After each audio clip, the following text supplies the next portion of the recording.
The largest volcanic region on Earth is not in Africa or Japan, but under the ice of Antarctica. Scientists found 138 volcanoes in its western part, and if they decide to go wild, you'll surely notice it. They could melt huge amounts of ice that will move into the ocean, raise its level, and make our planet uninhabitable for humans. But before you pack your things to fly away to another planet, hear me out. Only 2 of the Antarctic volcanoes are officially classified as active now. And it would take a whole series of eruptions, decade after decade, to seriously impact the whole world. Mount Erebus, one of the 2 Antarctic volcanoes currently in action, proudly bears the title of the world's southernmost active one. It has been continuously erupting since at least 1972. It emits plumes of gas and steam and sometimes even spews out rocks, and scientists call it Strombolian eruptions. One of the coolest features is a lava lake in one of its summit craters, with molten material on the surface. Such lakes are rather rare because they need certain conditions to make sure the surface never freezes over. The second active volcano is Deception Island, a horseshoe-shaped landmass. It is the caldera of an active volcano that last erupted over 50 years ago. Scientists who monitor it say it shouldn't go wild anytime soon. Antarctica also has plenty of fumaroles. Those are volcanic vents that release gases and vapors into the air. In the right conditions, they can spew out enough stuff to build fumarolic ice towers up to 10 feet tall. Scientists keep an eye on the Antarctic volcanoes with seismometers that detect when the Earth starts trembling from volcanic activity. Sometimes they also use more complicated tech, but it's all really challenging because of how far away this polar region is and how tricky it is to get there. That's why no one can predict when one of the continent's volcanoes that are now sleeping might erupt. We can guess what this waking up would look like if we analyze the events from nearly 20,000 years ago. So, shall we? One of Antarctica's sleeping volcanoes, Mount Takahe, had a series of eruptions and spewed out a good amount of halogens rich in ozone back then. Some scientists say these events warmed up the southern hemisphere. Glaciers started to melt and help finish the last ice age. For these events to repeat, we'd need a series of eruptions with substances rich in halogens from one or more volcanoes that are now above the ice. It's an unlikely scenario, but since it already happened in the past, it's not completely impossible. As for volcanoes hiding under a thick layer of ice, it looks like their gases would hardly make it to the atmosphere, but they would be strong enough to melt huge caverns in the base of the ice and produce a serious amount of meltwater. The West Antarctic ice sheet is wet and not frozen to its bed, so this meltwater would work as a lubricant and set the overlying ice into motion soon. The volume of water that even a large volcano would generate in this way is nothing compared to the volume of ice beneath it. So, a single eruption wouldn't make a difference. But several volcanoes erupting close to or beneath any of the western Antarctica's big ice streams would. Those ice streams are rivers of ice that take most of the frozen water in Antarctica into the ocean. If they change their speed, then bring unusual amounts of water into the ocean, its level will rise. As the ice would get thinner and thinner, there would be more and more new eruptions. Scientists call it a runaway effect. Something like that happened in Iceland. The number of volcanic eruptions went up when glaciers started to recede at the end of the last ice age. So, it looks like, for massive changes, several powerful volcanoes above the ice with gases full of halogens need to get active within a few decades of each other and stay strong over many tens to hundreds of years. Antarctica stores around 80% of all the fresh water in the world, and if they melted all of it, global sea levels would rise by almost 200 feet. And then we'd have to look for a new planet to live on. But this again is an unlikely scenario. It's more likely that the eruptions under the ice will lubricate ice streams and seep water into the ocean, but it wouldn't be the end of the world. A super strong, super angry supervolcano could do it though, and it has already happened in the past. Over 200 million years ago, the world went through a major makeover with not one, not two, but 4 massive volcanic eruptions in huge pulses. The supervolcano called Camp had been erupting over and over for 600,000 years, It all happened in Rangelia, a large chunk of land that used to be a supermassive volcano stretching across what's now British Columbia and Alaska. And it wasn't the lava or the volcanic ash that ruined the environment. The eruption made carbon levels skyrocket. The planet would never be the same again. This volcanic activity might have helped dinosaurs grow from cat-sized critters into giants we saw in Jurassic Park. It kicked off a 2-million-year rainy season. It made the whole world hot and humid, and the dinos just loved it. Researchers dug deep into sediment layers beneath an ancient lake in Asia to uncover these secrets. They found traces of volcanic ash and mercury, clear signs of those epic eruptions. There were carbon signatures showing huge spikes in carbon dioxide levels. It made the atmosphere toasty, and the rain poured down.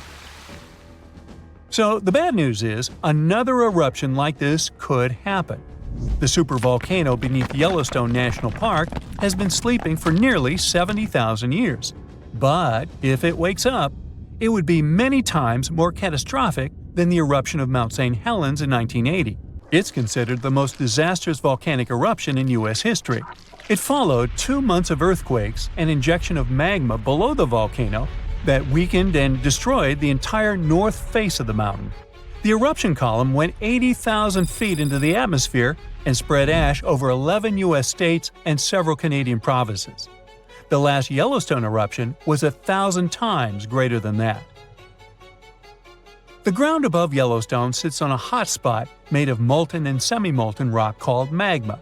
This magma stuff flows into a chamber beneath the park, about 4 to 6 miles down, making the ground puff up like a balloon. But then, as it cools down, the ground goes back to its usual state. Volcano watchers have been keeping an eye on this for a century. They noticed the ground lift up about 10 inches around 20 years ago, but since 2010, it's been going back down. The experts say we have no big eruptions on the horizon, so doomsday isn't coming anytime soon. But there's some underground activity going on lately which keeps us interested. Since humans haven't been around to witness every little thing Yellowstone does, it's kind of tough to say for sure what's brewing down there. Yellowstone has had some epic eruptions within the last couple million years.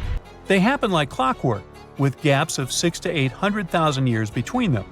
The last big one was around 640,000 years ago, and it basically reshaped the entire landscape, spreading ash and debris as far as Louisiana. You can still see the aftermath of the last big eruption in the Yellowstone caldera today. Experts say a massive eruption like the last one is an unlikely scenario. We're more likely to see eruptions of steam and hot water or lava flows. When and with what force it will wake up remains a mystery to scientists. This invisible line divides the world into 2 parts, and most animals, fish, and birds, for some reason, can't cross it. The line is called the Wallace Line, and it runs between Australia and Asia. It has its name after Alfred Russel Wallace, a British scientist and explorer who discovered it in 1859. He traveled to Asia to explore a group of islands called the Malay Archipelago. As Wallace walked through the jungles, climbed hills, and sailed on boats, he noticed something like an invisible wall. On its west side, in places like Borneo and Sumatra, he saw animals you might find in Asia. There were big rhinos munching on leaves and monkeys swinging from tree to tree. The forests were full of life, with all kinds of animals you'd expect to see in a jungle. But in places like Sulawesi and Lombok, just across the imaginary line he came up with, Wallace found animals more like the ones in Australia and colorful birds like cockatoos. The behaviors of animals differ on different sides of the Wallace Line. Some creatures are great at traveling across tough barriers like water, but others are not. For example, bats can fly across open water, but they sometimes cross the Wallace Line. On the other hand, big animals that live on land like elephants usually stay on just one side of the line. Some birds are shy and like to stay hidden in thick bushes and trees to avoid predators. They wouldn't feel safe flying over wide stretches of water with no place to hide. Plants don't stick to the Wallace Line as strictly as animals do. because they spread in their own unique ways, like with seeds carried by the wind, water, or animals. One plant genus, the eucalyptus, mostly stays on the Australian side, but one eucalyptus tree has made its way to the Philippines on the Asian side. Underwater, the Wallace Line doesn't matter as much. The area between the Wallace Line and Australia is called the Coral Triangle, and it's bursting with life. Now, after more than 150 years, scientists think they finally have an explanation of the Wallace Line mystery. They believe it all started about 35 million years ago, when Australia broke away from Antarctica and slowly moved up to crash into Asia. When this happened, the crash created a chain of islands called the Malay Archipelago between Asia and Australia. This caused extreme changes in the weather, which made the area very different and affected which animals could live there. Researchers used a computer model that looked at how more than 20,000 species of animals from both sides of the Wallace Line would have behaved millions of years ago. When Australia started to drift away from Antarctica, it opened up a huge new era of deep ocean around Antarctica. This is where the biggest ocean current on Earth, called the Antarctic Circumpolar Current, began to flow. This swirling current made the planet's climate much cooler and completely changed how animals could live in different places. But not all animals were affected in the same way. Indonesia stayed warm and rainy, which was perfect for animals from Asia. These creatures could hop from island to island like stepping stones and make their way toward Australia. But animals from Australia had a harder time. Over millions of years, they had gotten used to living in cooler, drier places, so the tropical islands didn't suit them as well. Scientists believe if we can see how animals adapted to big changes in weather patterns millions of years ago, we might be able to predict how today's animals will cope with a similar situation. Other scientists after Wallace also tried to describe and explain the invisible natural border between Asia and Australia, and came up with their lines. The Weber Line, for example, is in a slightly different location than the Wallace Line, between the Oriental and the Australasian faunal regions within Wallacea. It's a group of mainly Indonesian islands that are separated by deep water straits from the Asian and Australian continental shelves.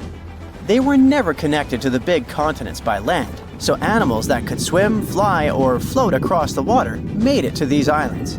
That's why the creatures living there are so unique and come from both Asia and Australia. Weber's line is where the balance tips. If you go one way, most of the animals are from Asia. If you go the other way, most of the animals are from Australia. Another important migration event in the history of our planet happened in the Americas.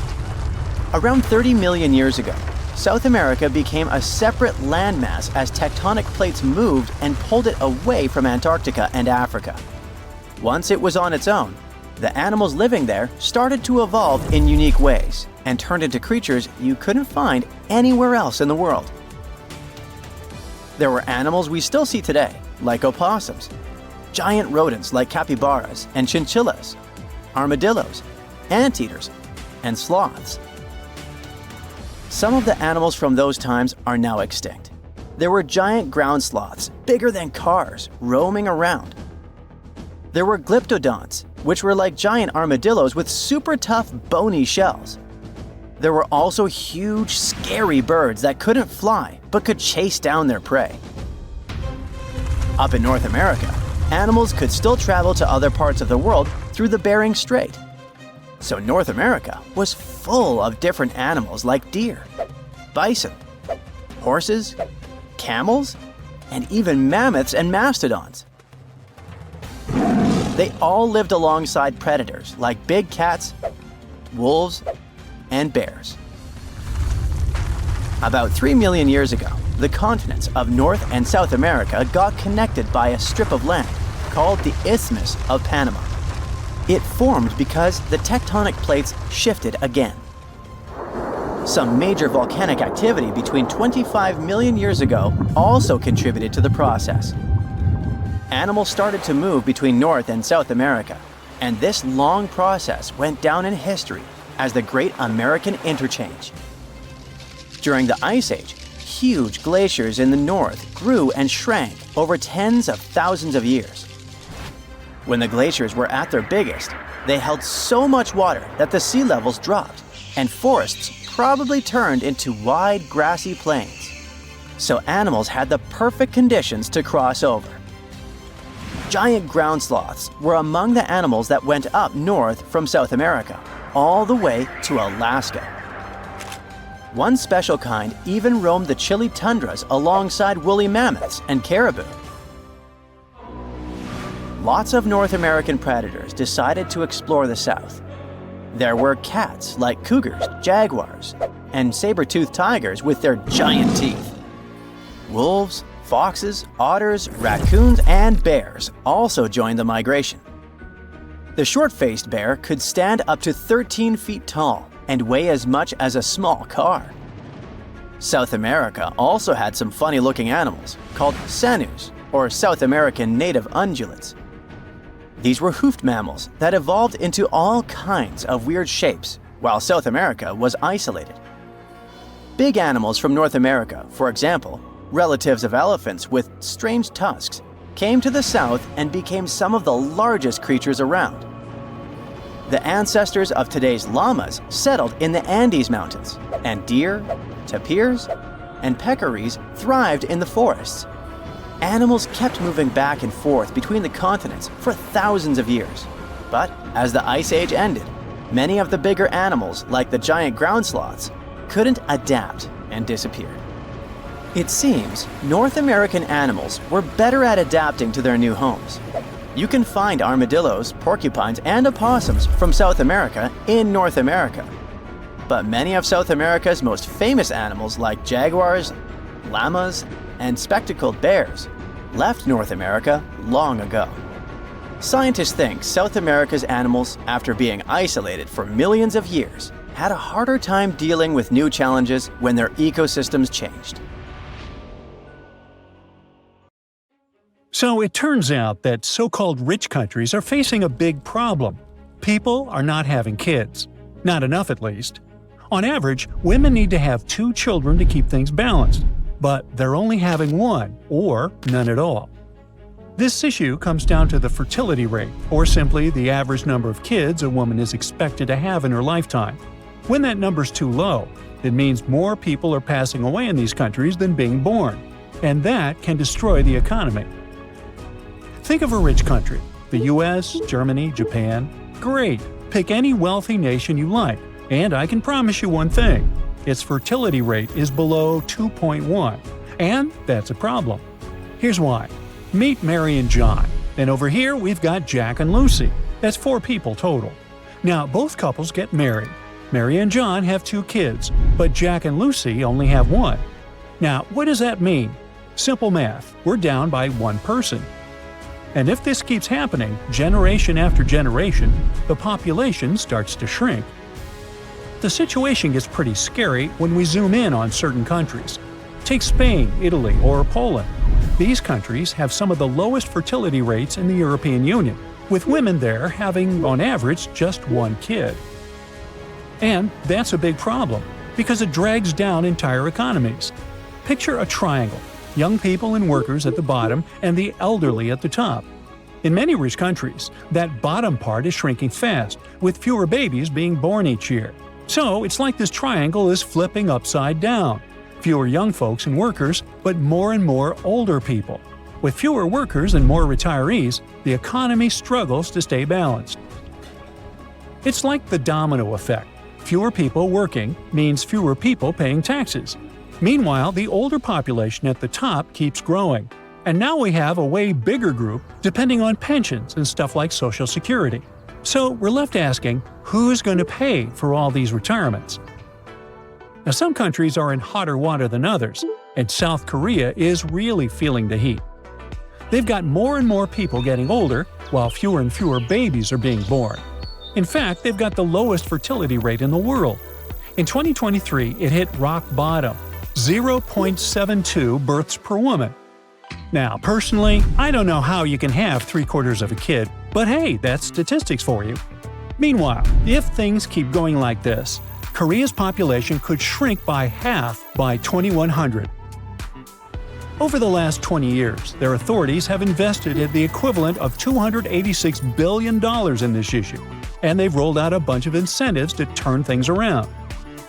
First up, pocket money. If a married couple in Korea decides to have their first kid, the government hands over about $10,000 split into monthly payments to help out. While that might sound impressive, it's only about 3 times the average monthly wage.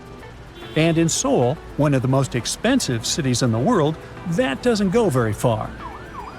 Next, a home. Paying rent in Seoul is insane, but the government doesn't want people to leave the capital because of it. So they're stepping in. Recently, they've promised to give families around $300 a month to help with housing, until the kid turns 2. Then again, $300 seems great, but it only covers about 11% of the rent for a 3-bedroom apartment in the city center. And last but not least, health care.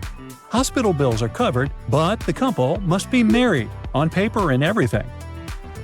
South Korea came up with all this to fix the problem. Otherwise, their population might get older, poorer, and more dependent on others for care. But when you think about it, all these incentives really come down to one thing: giving out cash. Even so, their demographic problem hasn't gotten any better, so the authorities had to come up with more creative solutions, like offering jobs with flexible hours for parents with kids under 5. And they can borrow things like toys or strollers from the government, totally for free. So, why don't women want to become mothers? There's a bunch of reasons. But one of the most important is work. Women are getting more education and grabbing more opportunities in the job market than ever before. But a lot of jobs have crazy hours, with people working late every single day. So many women get stuck in that cycle, waking up early, going to work, coming home late, and sleeping. Then it all starts over the next day. They don't have time to meet a partner, and even less time to raise someone. In fact, education in general is one of the biggest reasons why birth rates are dropping. Spending so many years in school, then in college, means women are pushing back the age they have their first kid. Once they finish their education, they often want to focus on work and building their careers before starting a family. So they're not becoming moms in their teens or early 20s anymore. And by the time they hit 30, things aren't much better. Sure, they might finally land a stable job, but most employment policies still don't offer enough support for childcare. But it's not only education. Younger generations are getting delayed in, well, everything. I mean, it's way harder for them to tick off all the adulting boxes, like having a well-paying job or buying a nice house. And these things are usually a big part of whether people decide to start a family or not. Another reason people aren't having kids: putting a new human into this world is expensive and time-consuming. The average childcare costs in Australia, for example, have gone up faster than inflation. School tuition, even for public schools, takes a big chunk out of parents' budgets. Think about it: computers, uniforms, field trips, extracurricular activities. All that adds up to the cost of financing someone's education. Over 13 years, parents spend over $80,000 on public education. And if we're talking about private schools, that number jumps up to almost $350,000. And don't worry, these costs are just for one kid. Now imagine having 2 or 3. So what is the solution? Well, there are 2 ways to tackle the problem that don't involve pushing the population to have more kids. Nations can keep their population healthier and employed longer, like what Singapore is doing. They're putting a lot of effort into raising the retirement age, offering midlife training, and encouraging companies to hire older workers, like those over 69. Another way is to encourage people from other countries to come in, especially young ones who are ready to work. That's, for example, the strategy Canada uses. Now, if the goal is really to get women to have more kids, a lot of countries use the baby bonus strategy, basically giving money and benefits to families, just like South Korea does.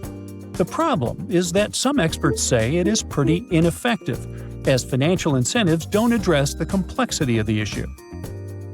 For them, what these wealthy countries need to do is offer better career and housing opportunities for young people, like giving incentives for companies to offer more flexible hours or work-from-home options for young parents.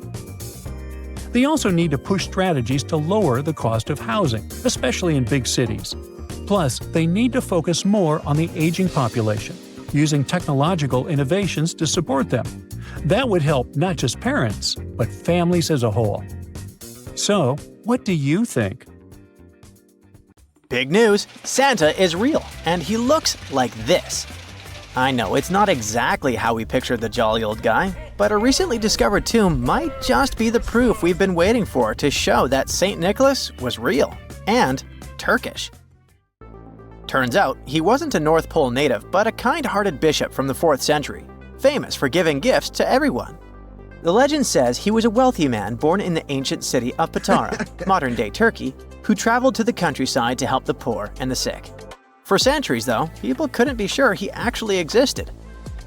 Some historical sources say he was buried in Myra, which is now called Demre, Turkey. Since the 80s, archaeologists have been digging around this area, trying to prove it. And now, their Christmas miracle has finally come true. After digging 6 feet deep in an annex of St. Nicholas's Church, they uncovered a mysterious limestone tomb, about 2 meters long. While they're pretty sure this is St. Nick's final resting place, they're still searching for an inscription to confirm its exact age. Now, if we're talking about the fictional Santa Claus, legend says his home is in Lapland, Finland. Back in 2018, archaeologists made an interesting discovery that could finally prove that Santa was real. They were digging at a site called Tiny Aro when they stumbled upon about 200 burial pits. But when they looked inside, there was definitely no sign of Santa.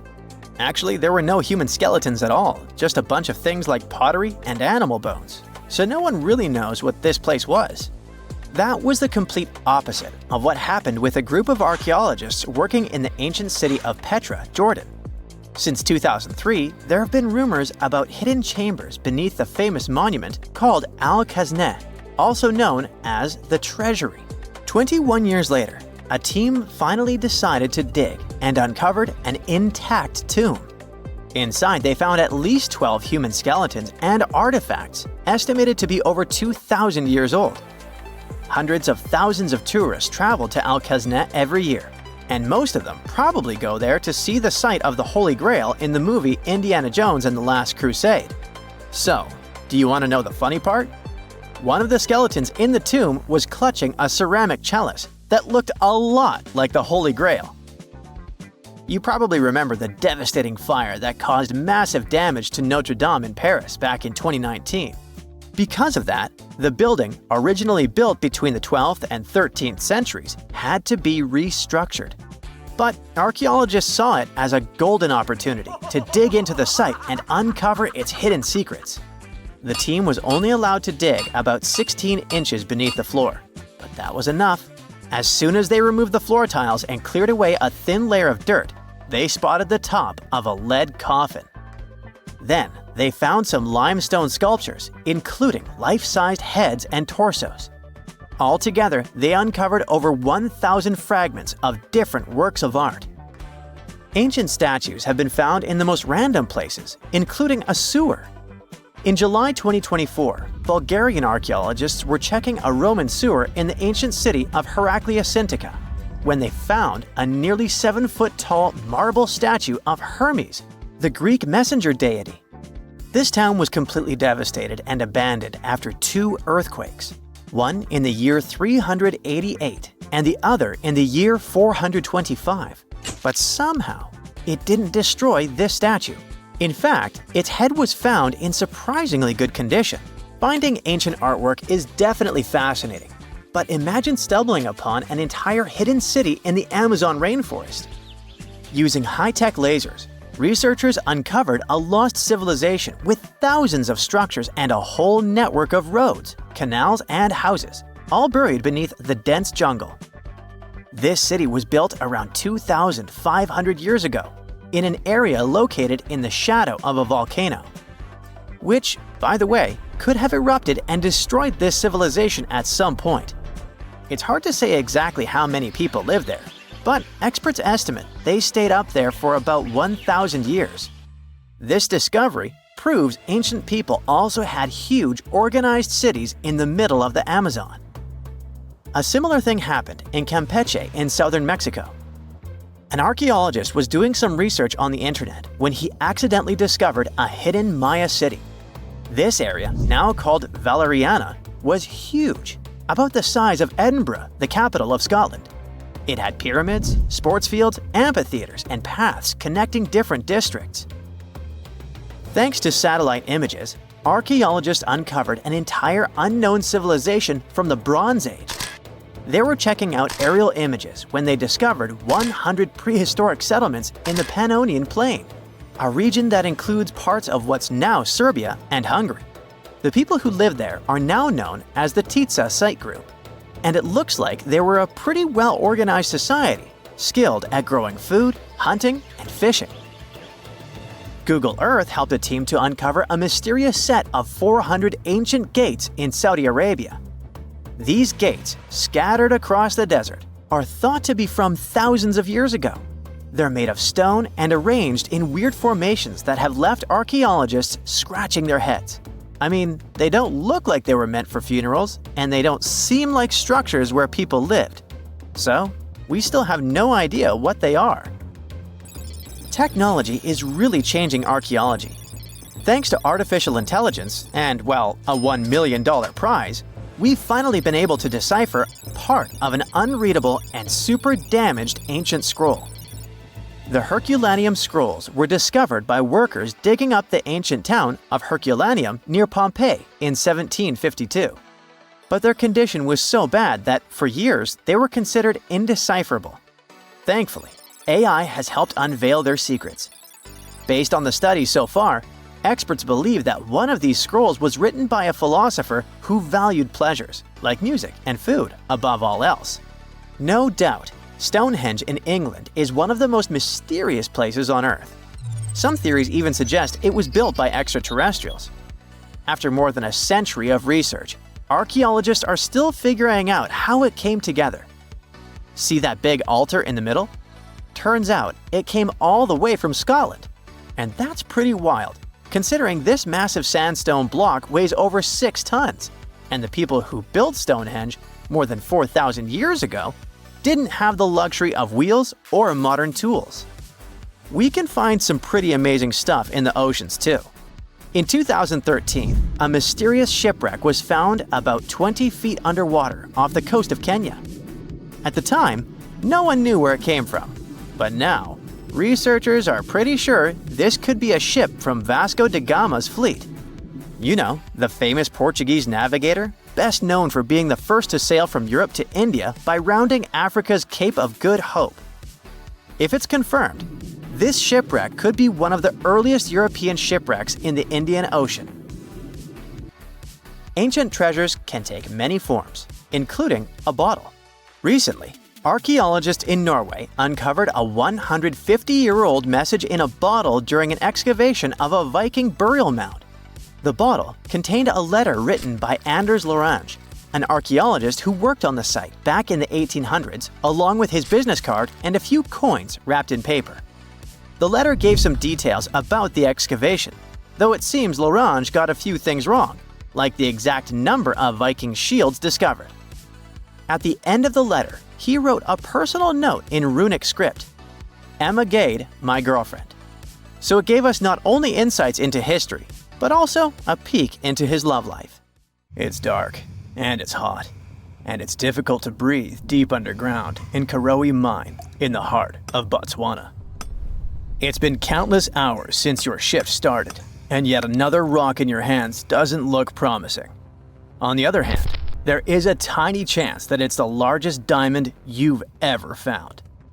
You decide to inform your Canadian bosses from Lucara Diamond Corp. And bingo! The stone you found turns out to be a breathtaking 2,492 carat diamond, the second largest ever found.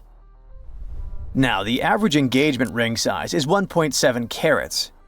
It means that just this diamond could be enough to supply rings for more than 1,465 brides. You can compare the size of the previous stone with the size of a fist. And the weight of this priceless giant is over a pound. Its value hasn't been determined yet, but how about we speculate a bit? So, another diamond from the same mine, called the Constellation, was sold for $63 million in 2016. And that was only 813 carats, less than a third of this new one's size. The only other discovered diamond that's larger is the famous Cullinan diamond. It was discovered in South Africa back in 1905 and weighed 3,106 carats. Now, calculate how many engagement rings we could make out of it and write the number down in the comments. Sadly, it was later cut into several smaller diamonds, and some of those pieces are now part of the British crown jewels. Interestingly, once there was an even larger diamond-like stone, a black diamond called carbonado. It was found above ground in Brazil in the late 1800s. The coolest thing about it is that it may have come from a meteorite. The Sergio Carbonado, which is the stone's name, was broken into smaller pieces. They wanted to use it in industrial drill bits because it's one of the toughest materials on Earth. This new diamond was actually found with the help of advanced technology. The company used an X-ray system called Mega Diamond Recovery X-ray Transmission to detect the stone. This isn't the first record-breaking diamond Lucara has found at the Karowe mine. Back in 2019, they discovered the Sewelo diamond, which was 1,758 carats. At that time, it was the second largest diamond in the world. Luxury brand Louis Vuitton later purchased the gem for an undisclosed sum. And before that, in 2015, they found the Lascetti La Rona diamond at the same mine. It weighed 1,109 carats and brought the company $53 million in 2017. Diamonds aren't the only amazing thing you can find in the ground. The better and deeper you dig, the rarer objects you're likely to discover, like an ancient lipstick, for example. It might be the oldest lipstick in the world since it's about 5,000 years old. This deep red lip paint was found in a stone vial in southern Iran. The vial actually popped up in 2001, but it took researchers until recently to figure out what it really was. Because it's not like modern lipstick in a tube. People likely applied it with a brush. Researchers are happy, since this find could give us a glimpse into what women from the Bronze Age might have done to stand out. Those from elite societies probably applied this lipstick to look glamorous and show off their high status. Now, here's the backstory of the vial. It came from a 3rd millennium BCE graveyard and was linked to the powerful Marhazi civilization. It was a big deal in that part of Mesopotamia at the time. The graveyard was uncovered after flooding, and unfortunately, looters got their hands on many items. But luckily, the authorities managed to recover this particular piece. The vial caught scientists' attention because it was different from other items they'd found. Normally, they'd come across gray, compact substances in similar containers. But when they opened this particular one, a loose, fine powder spilled out. It was dark grayish purple in color, nothing like what they'd seen before. When the researchers analyzed the powder, they found out that it was made with hematite, which gave it a rich, deep red color. It also had other ingredients like vegetable oils and waxes, making it really similar to what you'd expect in a modern lipstick. Apparently, back in the Bronze Age, makeup was a sign of luxury and superior status in that area. It showed off wealth and power, especially in elite circles.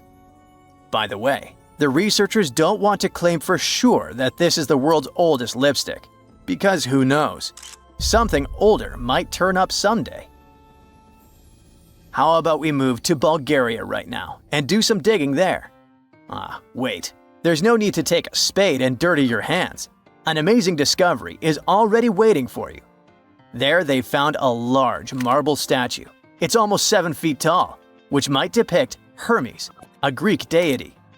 But the craziest thing is that it was buried in an ancient sewer for around 2,000 years. The statue is in really good shape, especially the head, which is super well preserved, There are some cracks in the hands, but overall, it's in surprisingly great condition, according to the scientific director of the excavation. And here's how they found the statue. The team was doing a routine dig in southwestern Bulgaria, near the Greek border. This area used to be part of the ancient city of Antarctica, which dates back to the 4th century BCE. While digging, the researchers stumbled upon the statue's marble foot. From there, they carefully uncovered the rest of it. It was a total surprise for them, since they didn't expect to find anything like this. Right now, the team is working on safely removing the statue from the sewer.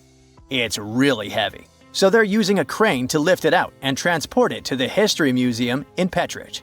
Once they restore and conserve it, the plan is to put it on display. Experts are very excited about this find. It could teach us more about the local culture in Antarctica, which isn't a very well-known ancient site.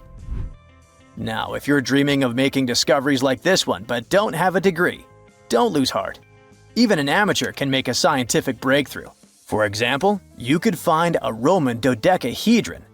It's this weird, mysterious 12-sided metal object about the size of a grapefruit, and no one really knows what they're used for. Historians have been scratching their heads about these things for centuries. This particular dodecahedron was discovered last summer in a farmer's field near Norton Disney, about 35 miles southeast of Sheffield. A group of volunteers had already found Roman coins and brooches in the area, so they knew the field might hold more treasures. A geophysical survey had shown areas underground where the Earth's magnetic field was disturbed, hinting that something might have been hidden there. The team started digging trenches during a 2-week excavation. On the second to last day, in Trench 4, someone spotted the dodecahedron. Richard Parker, the group's secretary, was nearby making tea when he heard the shout. He said they were all shocked because they hadn't found much metal, and then, boom, that awesome artifact simply popped up. The extra cool thing about that dodecahedron was that it was complete, which is rare. Many others found before were broken or incomplete. Plus, it's larger than usual. Roman dodecahedrons can be as small as a golf ball, but this one is closer to a grapefruit. Now, the dodecahedron is on display at a local museum. So far, over 100 Roman dodecahedrons have been found in northwestern Europe, mostly in former Roman territories like the Gallo-Roman regions. They date back to somewhere between the 1st and 3rd centuries CE. Each one is a hollow metal shell, usually made of bronze. It has 12 faces, with differently sized holes on each face.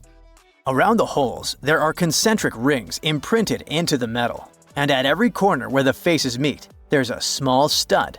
There's no writing on them, and nothing in Roman texts mentions them at all. That's why nobody knows what these dodecahedrons were for. There are loads of theories. They could have been toys, dice, mace heads, or even tools for measuring distances in Roman artillery. Some people even think they were used for knitting gloves or even figuring out dates using the stars. But most of those ideas don't really hold up, so the mystery remains. Back in December 2012, a lot of people were freaking out over the idea that the world might end in some catastrophic event. And it was all thanks to the famous Maya calendar. This ancient way of tracking time had been the subject of endless speculation. But one of its biggest mysteries was definitely an 819-day count found in some versions of the calendar. No one could explain why it was there or how it worked, until recently, when a group of researchers from Cambridge might have finally cracked the code. First things first, how does the Maya calendar work? So the system the Maya civilization used to track days was based on something we now call the calendar round. Think of it like 3 interlocking gears. These are 3 cycles working together. The first is a 365-day solar year, known as Hab. The second is a cycle of 20 names. And the third is a cycle of 13 numbers, which forms a 260-day sacred calendar, called Solkeen. Just like we'd say something like December 25th, 2025, they named their days based on how these 3 cycles lined up. For example, here we have the day 3 Manic and the 14th of the month Hop. It takes 52 years for the 3 cycles to align in the same way again. After that, the days start repeating. But this is where things start to get more complicated and mysterious. On some Mayan monuments, we have also found enigmatic inscriptions pointing to the existence of another cycle, the 819-day count.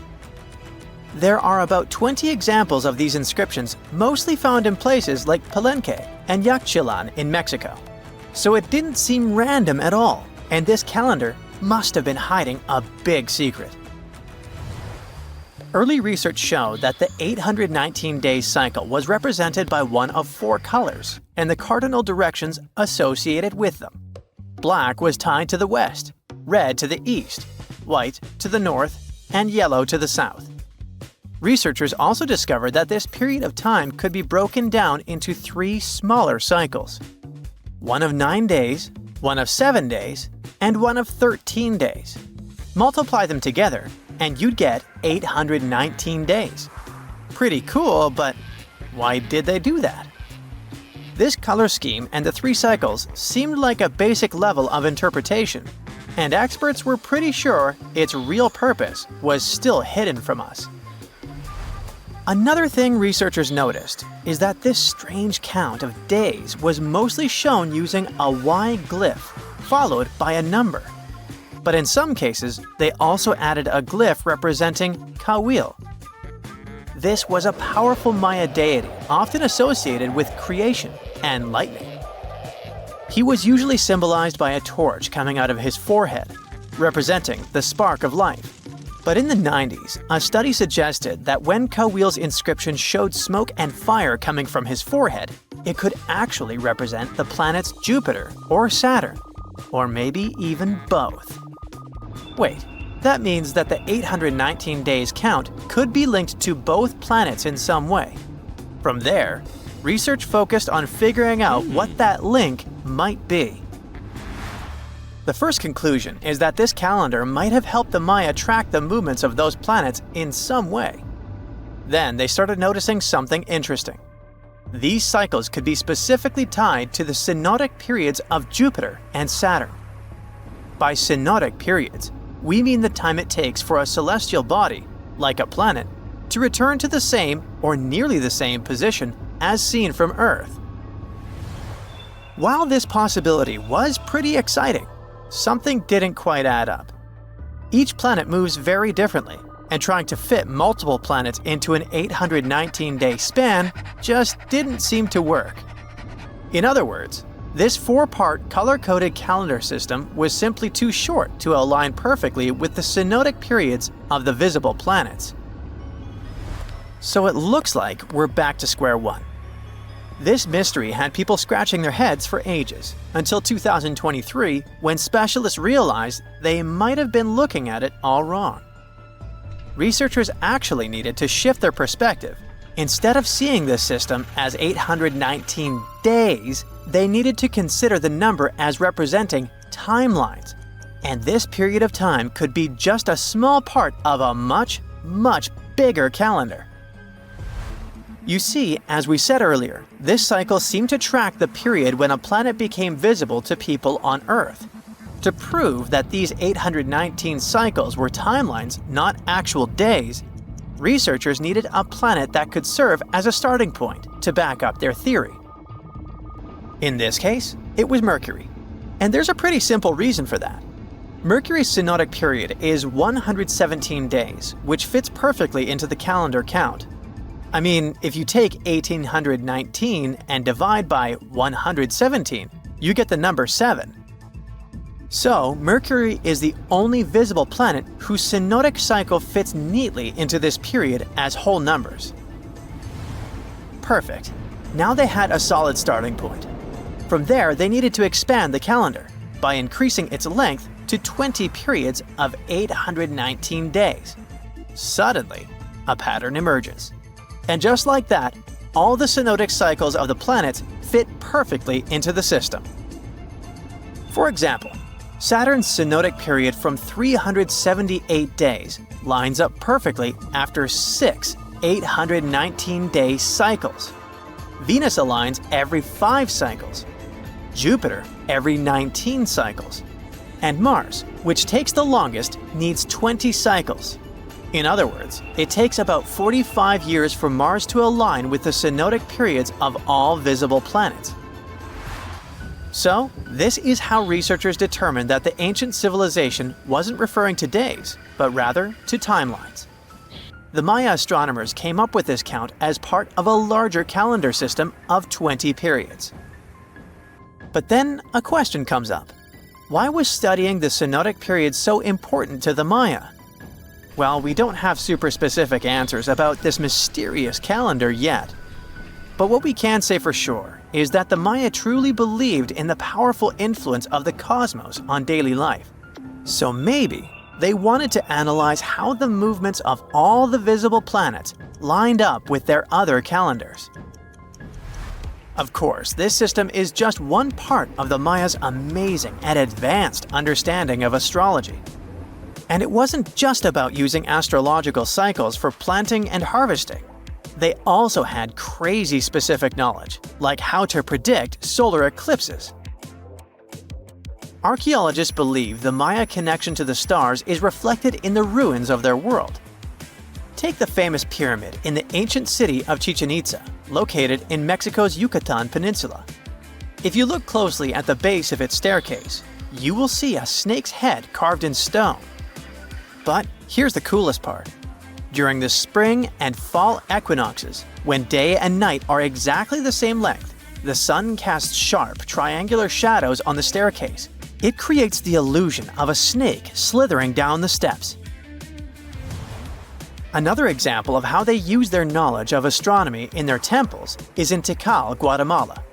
Built around year 1 of the Common Era, this pyramid is considered one of the Maya's earliest astronomical complexes. And its alignment and orientation allowed them to track and calculate solstices and equinoxes with incredible precision. The Maya were skilled skywatchers. Just like we have modern-day high-tech observatories with round domes, they had something similar. Meet El Caracol. The name means snail in Spanish and refers to the spiral staircase inside the tower.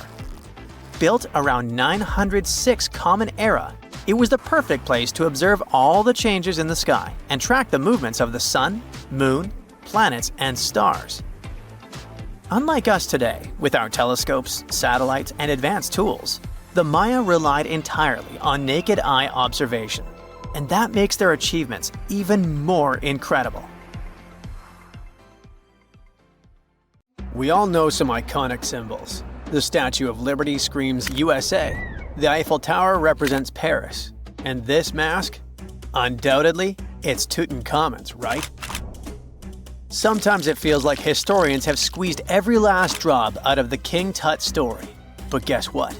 The most obvious details often slip right under our noses. Like the fact that this famous mask didn't actually belong to him, nor was it ever meant for him.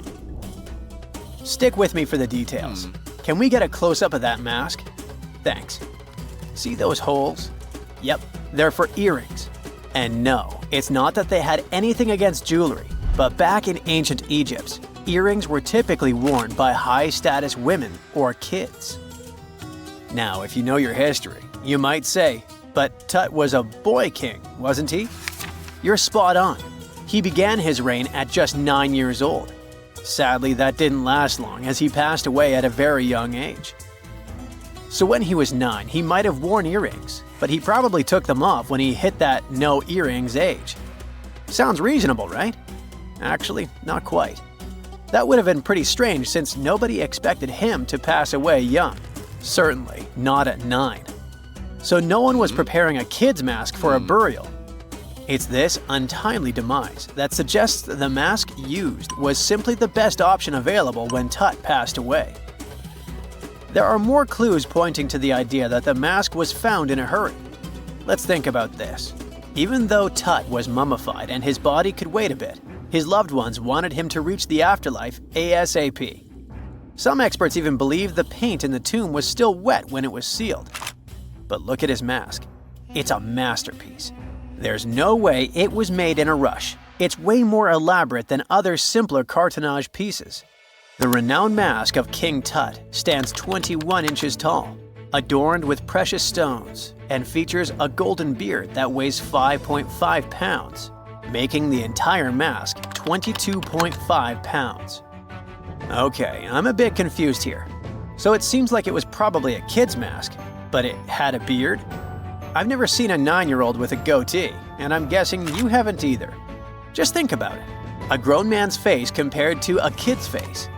Fun fact for you, our faces pretty much stopped growing at the age of 16, so by 19, Tut would have definitely had the face of an adult man. Can you imagine trying to fit a relatively small kid's mask on a grown man? That would have been super embarrassing, and no one would have let that happen. Right, let's dismiss the kid's theory.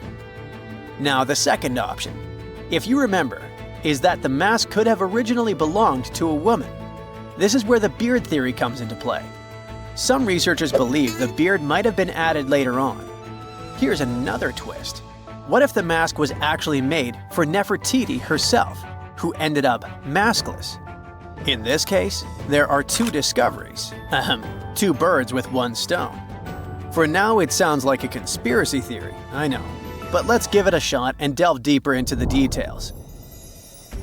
So, Tut passed away in around 1323 BCE, probably due to malaria. He had other health issues too, like when he broke his leg, and records suggest he wasn't in the best shape. As for Nefertiti, we have no solid data about her demise. Plus, nobody knows exactly when or where she was buried. The supposed year when she passed away is around 1330 BCE, but she could have lived longer, and the mask was intended and prepared for her. Or maybe they just took her mask right from the burial chamber. After all, they were family. Well, sort of. She was said to be his stepmom, having been married to Akhenaten, who was likely Tut's father. But this is not 100% accurate. Some scientists doubt it. Ah, these ancient Egyptian families. It's hard to keep track of who's who.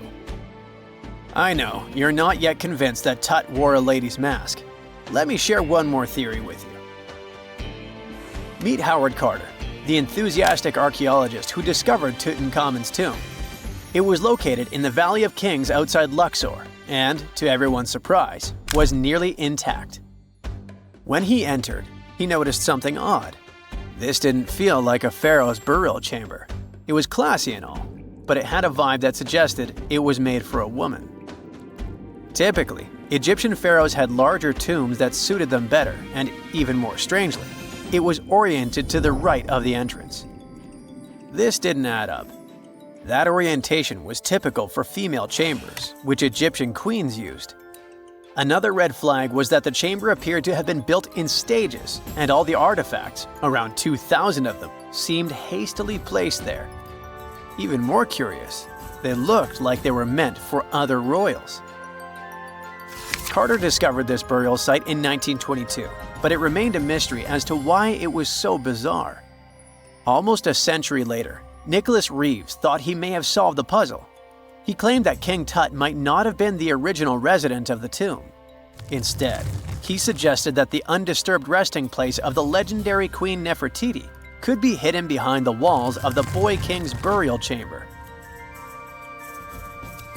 Nicholas studied high-resolution photos for months, meticulously examining every pixel. One day, he focused on detailed scans that revealed the texture of the tomb's walls beneath layers of paint. He spotted what he believed to be outlines of two doorways that had been blocked and plastered over to hide them from view. The more he looked, the more it seemed real. Could it be a tomb within a tomb?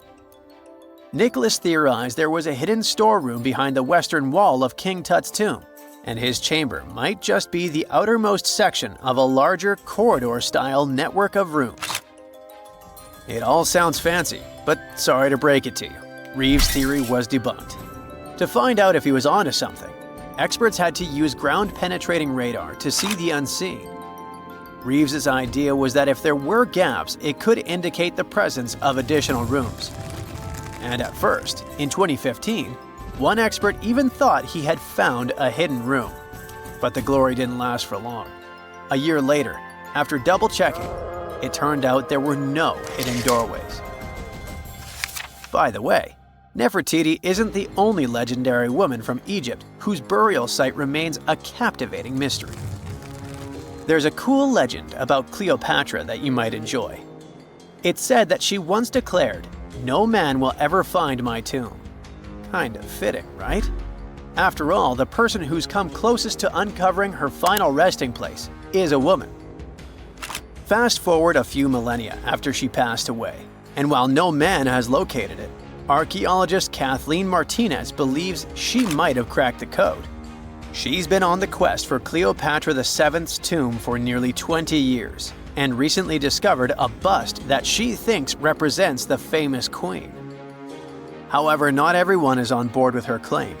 Some experts argue that the bust doesn't resemble Cleopatra at all. Alongside this intriguing marble statue, Martinez's team also unearthed 337 coins, some of which, less controversially, feature Cleopatra's likeness. But the real part is that it's still not officially confirmed. There's no doubt about the existence of the small bust. It's carved from white marble, fits in one hand, and shows a woman wearing a royal crown, according to a translated statement from the Egyptian Ministry of Tourism and Antiquities. The big question, though, is who it actually depicts. While Martinez insists this statue is a representation of Queen Cleopatra VII, many other archaeologists argue that the facial features don't match, suggesting it likely belongs to a princess instead. Sorry, I can't resist the temptation of breaking the magic for a moment. Some folks believe that the whole idea of "no man will find my tomb" is misunderstood. Even if she did say it, what she probably meant was "no living soul," and it wasn't about gender at all.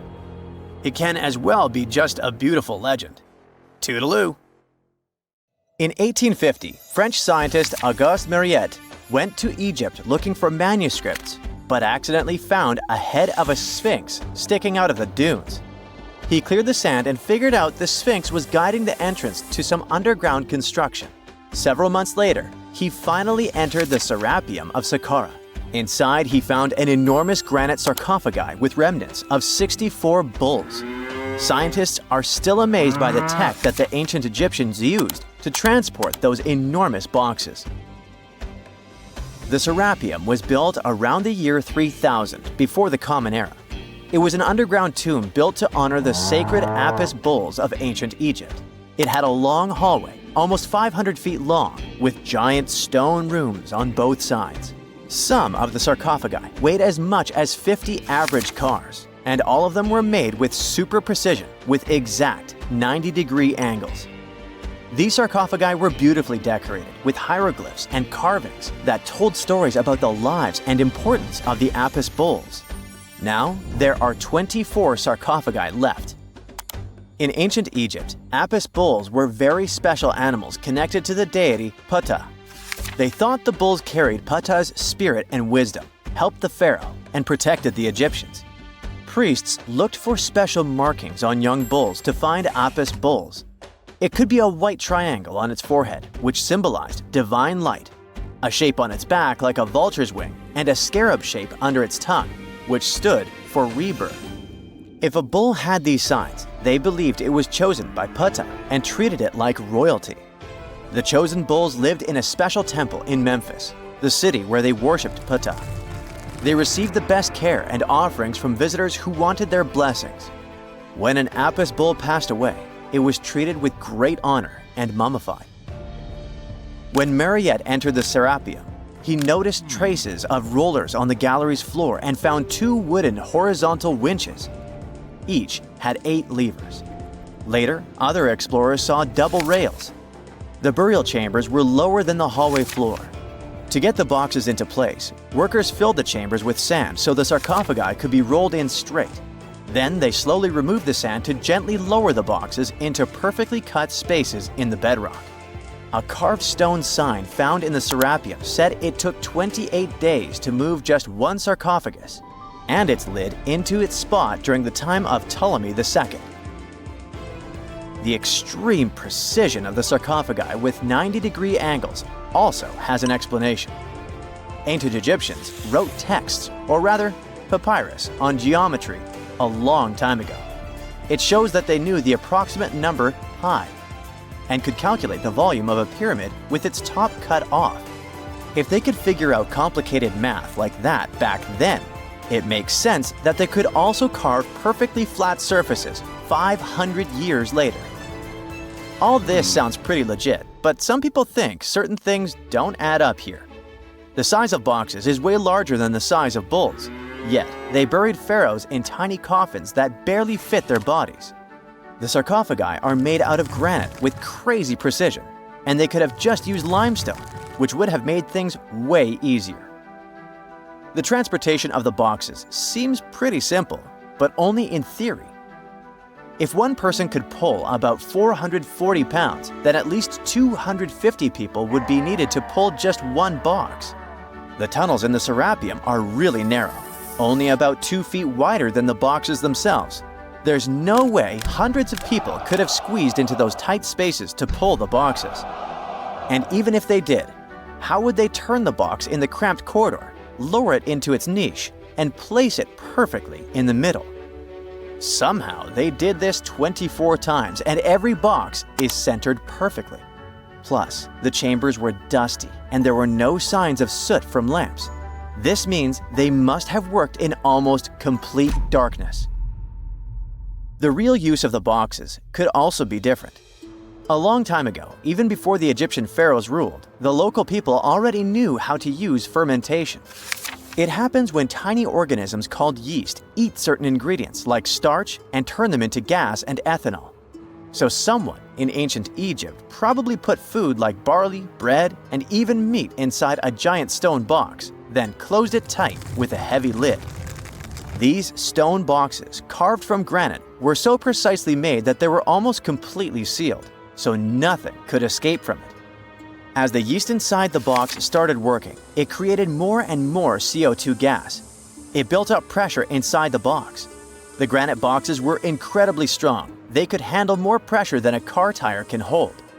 When granite was squeezed under such pressure, its crystals produced a tiny electric charge. This effect was possible because granite contains quartz, a material that reacts to pressure this way. The process also needed meat or animal parts, possibly to help the yeast grow better. Meat contains something called oleic acid, which yeast needs to keep growing and to survive the bad effects of the ethanol it produces. As the pressure inside the box kept growing, the combination of gases and electricity made these boxes not just ancient fridges, but powerful energy systems. Over time, the pressure inside got so strong that it could push the lid open and the gas would escape with a pop. But when people rediscovered the Serapeum in 1850, they found old drawings that showed piles of stones stacked on top of some of the box lids.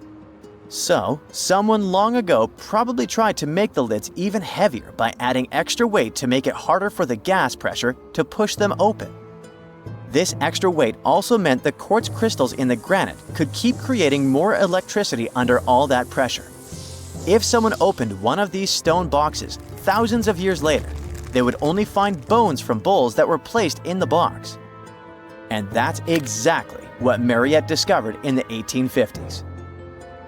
They opened the Serapeum for visitors soon after the first excavations in the second half of the 19th century. Prince of Wales even had a luncheon with his guests in one of the sarcophagi. Sands and earthquakes made the site inaccessible for a while, but now you can visit it again and try to solve the mystery yourself. With new tech, we could have answers to many other historical mysteries soon. A team of scientists at Chicago's Field Museum of Natural History recently used a special CT scanner to learn more about ancient Egyptian mummies without unwrapping them. They gently rolled 26 mummies on custom carts out to the parking lot, where the scanner was waiting. It took thousands of detailed X-ray pictures of each mummy and their coffins. When all the pictures were put together, they created 3D images that showed what was inside, the skeletons, and some artifacts. The scientists hope these images will help them understand ancient Egyptian burial practices from over 3,000 years ago. Even though the scanning process only took 4 days, it might take 3 years to study all the data. But scientists were able to learn some personal details about the mummies.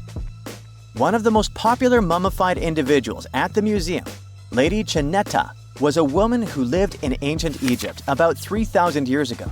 It looks like she passed away in her late 30s or early 40s. To make sure her body looked complete for the afterlife, embalmers put stuffing in her neck to keep it from collapsing. They also placed artificial eyes in her sockets, so she would have eyes in the next world.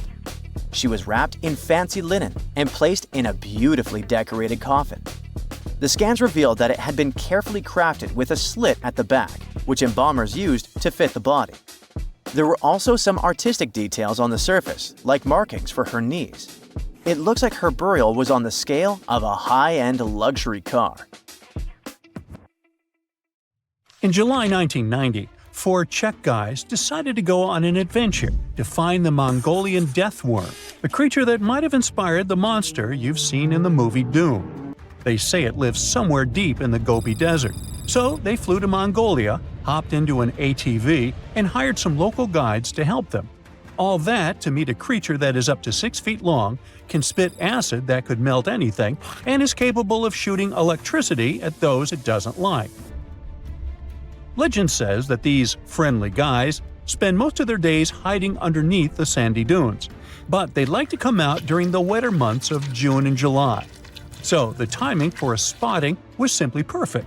But the crew needed to figure out how to lure the creature. Sadly for them, no one knew what the giant worm liked to eat. So they built a thumper, which is a machine that made rhythmic pounding noises. They were hoping it would call the worm out of the ground.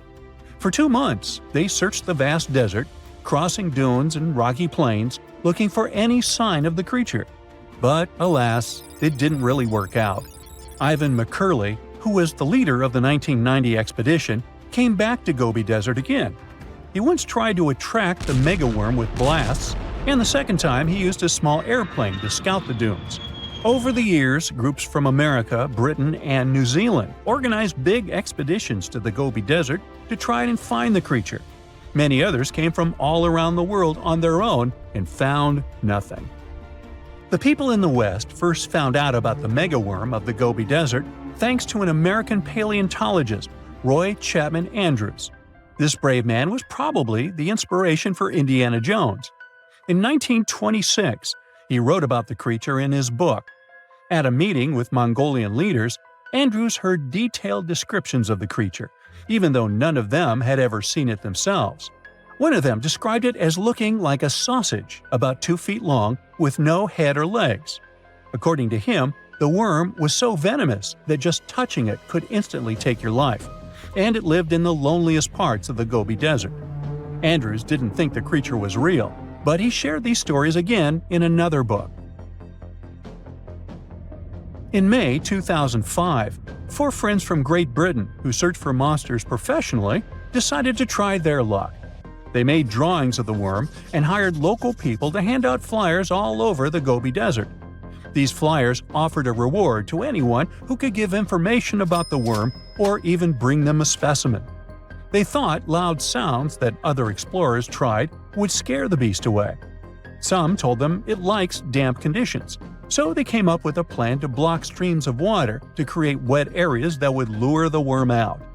Their plan didn't work because it was too hard to build dams in the desert. They ended up using small traps, but didn't find any actual proof that the worm existed. But they did meet locals who shared interesting stories about strange creatures they had seen over 70 years. Over the years, stories of the monster spread around the world. In some of them, it's only 1 foot long. In others, it's as large as a human. It's white-gray or scaly and brown, or maybe fleshy and bright red. Someone said it resembled a snake, or maybe a caterpillar, or maybe it has wings and can fly. And some believe it could be a supernatural evil being without a body.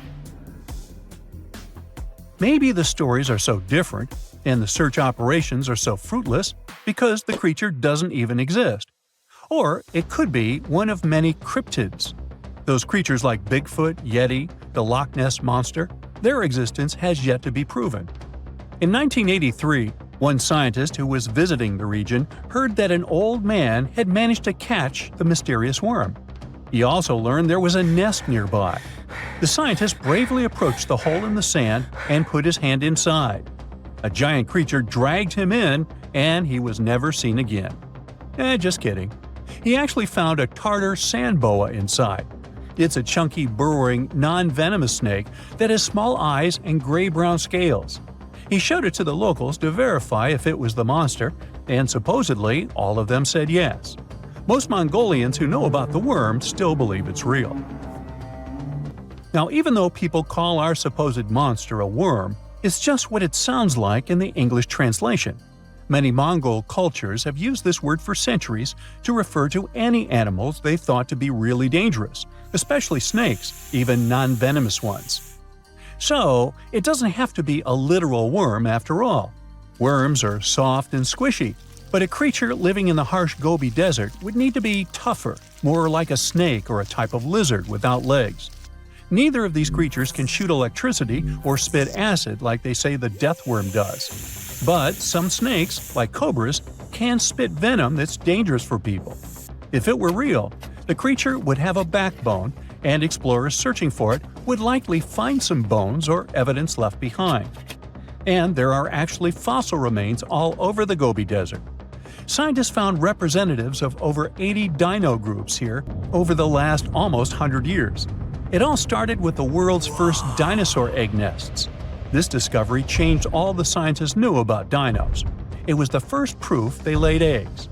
In the following 2 years, the same expedition team unearthed over 100 dinosaurs and took them to the American Museum of Natural History, where you can still see them today.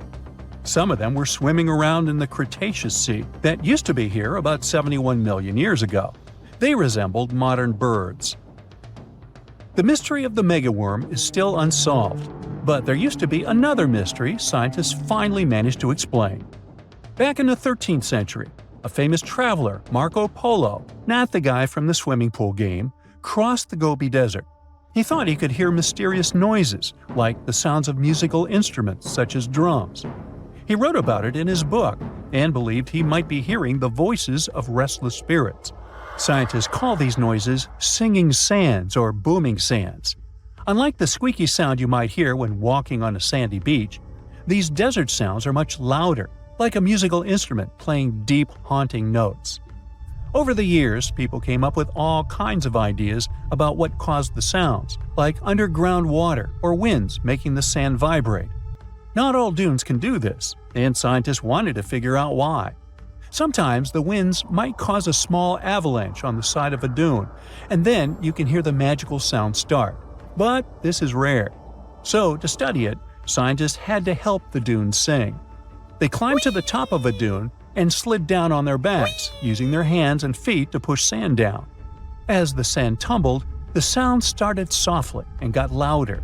They could even feel the vibrations with their hands. So they found out that for a dune to sing, a few special things need to happen.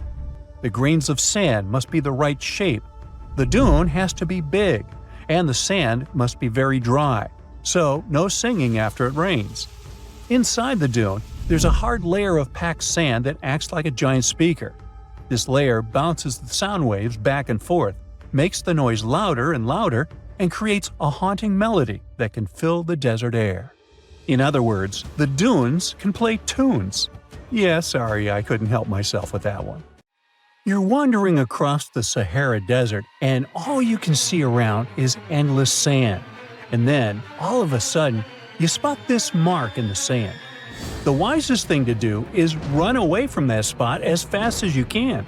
Because if you squint and focus really well, you'll realize that you're looking at a Saharan horned viper hiding in the sand, waiting for its next meal. Paradoxically, the bite of the snake has never led to human fatalities. But then, why should you run away? Well, let's find out. The Saharan horned viper is one of the desert's most famous snakes and a pro at hiding in plain sight. The Cerastes cerastes, which is this snake's scientific name, is one of the most well-camouflaged creatures in the entire animal kingdom. It can measure between 12 and 24 inches in length on average, but the biggest specimens can stretch up to a whopping 33 inches, nearly 3 feet. And while that might not seem too long, trust me, you wouldn't want one to sneak up on you. Interestingly, the females of this species are larger than the males, which is rare in snakes and gives the females an even more intimidating presence. But the truly unique thing about this viper is, of course, those creepy horns, one above each eye. They give the reptile a dragon-like look, setting it apart from most other desert vipers. Not all Saharan horned vipers have these horns. Some have small nubs or none at all. You could say it's a bit of a genetic lottery. Still, these horns add to the viper's threatening vibe and make it look even more fearsome. But it's not just their horns or size that makes them fascinating. Males and females look different beyond just their size. Males have noticeably larger heads and eyes than females. And compared to their relative, Saharan horned vipers have bigger heads and are more likely to sport these spooky horns. Now, let's talk about what makes the Saharan horned viper a true master of survival: its uncanny ability to blend into the sands. This viper's coloration matches the Sahara's various shades: yellow, pale gray, pinkish, reddish, or light brown. It has an intricate pattern along its back, with dark, semi-rectangular patches that sometimes fuse into crossbars. At the same time, the underbelly is white, and the tail often has a black tip. And it's another trick. Some animals can mistake this feature for a scorpion stinger. This camouflage is the viper's main line of defense and its tool for hunting. The reptile doesn't just slither around in plain view. Instead, it buries itself in the sand. The viper can wiggle its body under the soft desert sand, leaving only its eyes and nostrils visible. Imagine a creature so skilled at hiding that it can lay completely flat and practically disappear, waiting for hours until an unsuspecting mouse or lizard or human wanders by. During the day, the viper also takes shelter under rocks and in burrows left by other animals. Sometimes it even simply hides in the shade of bushes. For a creature that looks so fierce, the Saharan horned viper is surprisingly even-tempered. It won't waste its venom on a threat it can avoid, preferring instead to lie still or try to hide. But when it feels truly threatened, the snake gives a truly dramatic warning. It rubs its coils together, producing a distinctive hissing and crackling sound that lets you know it's ready to strike. And if you ignore that warning, well, this viper's bite is loaded with toxic venom that can be quite dangerous. That's why handling such snakes can be a fatal mistake, as two unlucky handlers in Europe once discovered. Both men were bitten by captive Saharan horned vipers, and the bites caused extreme swelling, blood clotting issues, and even kidney failure. The venom in these bites has special compounds that mess with blood clotting, attack kidneys, and can cause serious internal bleeding. The best treatment for these bites is specific antivenom, but it's clear that the bite of a Saharan horned viper is nothing to take lightly. Now here's another astonishing fact about this reptile. When it does move, the Saharan horned viper doesn't slither in the usual way. Instead, it uses a unique style called sidewinding. Picture the animal lifting a loop of its body, moving that loop forward, and then pulling the rest along behind. This sideways walking lets the snake move across the hot sand without letting its belly touch the ground for too long. In a place as hot as the Sahara, this technique isn't just cool looking, it's essential for survival. While the Saharan horned viper is a champion of desert camouflage, it has some serious competition in the camouflage department. Around the world, there are other snakes that have protected the art of blending into their surroundings to catch prey and avoid being eaten themselves. Like the eastern brown snake, an Australian snake that is one of the most venomous in the world. Its brown color lets it blend in with rocks and soil, making it extremely hard to spot until you're practically on top of it. A bite from the snake can be fatal in less than an hour. Or the eastern copperhead, found in the forests of the U.S. This snake's pale tan and pinkish colors blend in perfectly with autumn leaves. It often freezes in place rather than slithering away, which leads to many accidental bites. Its venom usually isn't fatal, but it's painful, and since the reptile hides so well, encounters are common. The Perengaise adder from Angola and Namibia loves to hide in the sand like the Saharan horned viper. It mostly eats lizards, and its sandy-colored scales make it almost impossible to see. Thankfully, its bite isn't too dangerous for humans. Now look at this terrifying creature. It's the timber rattlesnake. This rattlesnake lives in the lush forests of the U.S. and uses its colors to blend into the forest floor. You might not see it, but if you hear its rattle, take a step back since its venom is potent. The Pacific gopher snake, found on the west coast of the U.S., can grow up to 7 feet long. The only plus in this situation is that this reptile is non-venomous. It camouflages well in forests and fields, but is harmless to people. Just don't scare it, or you'll get a bite, which is still unpleasant. In the rocky terrains of California and Oregon, you might meet the northern Pacific rattlesnake, which likes blending into dark brown and gold rocks. Hearing a rattle is often your only warning, since this dangerous snake is nearby. These neck snakes aren't particularly dangerous, but they're unsurpassed masters of camouflage. The smooth green snake has a bright green color that matches the leaves in trees and grass, which makes it practically invisible among foliage. The common European viper prefers hiding among leaves and shrubs, and the harmless common garter snake has colors that blend in with dirt and grass. Keep in mind, though, that even though all these snakes are not venomous, they can still give a painful nip. Oh, and I can't but mention the massive reticulated python. Even though it can grow over 21 feet, this South Asian snake is expert at hiding among leaves and shadows. It's one of the only snakes known to occasionally hunt humans, so tread carefully in its territory. Now, in the wild, snakes like the Saharan horned viper rely on camouflage to hunt and avoid being hunted. They might be blending into leaves, sand, or rocks, but in any case, these snakes have evolved to stay hidden from predators and prey alike. The desert viper buries itself to stay cool and catch food, while forest snakes blend in to hunt in silence or avoid curious humans. For them all, staying hidden isn't just a matter of survival, it's a huge advantage. So, next time you're out in nature, remember that you might be walking right past a hidden hunter, watching you from the shadows with a quiet, horrifying patience. Have fun out there. You're down in one of those polar seas where the Brinacle, eerily called the Finger of Death, is born. It's a strange, almost otherworldly place, the deep ocean, where light barely reaches. Everything down there seems to have adapted to survive in darkness and intense cold. But even those truly hardy creatures aren't ready for what a Brinacle can do. When that briny, supercooled water starts dripping down, a ghost story begins. The formation of these brinicles is a fascinating process, like an underwater science experiment happening in real time. We know that when seawater freezes, it doesn't freeze like fresh water. Because of all the salt in it, it has to push out impurities to form the pure ice that floats at the top.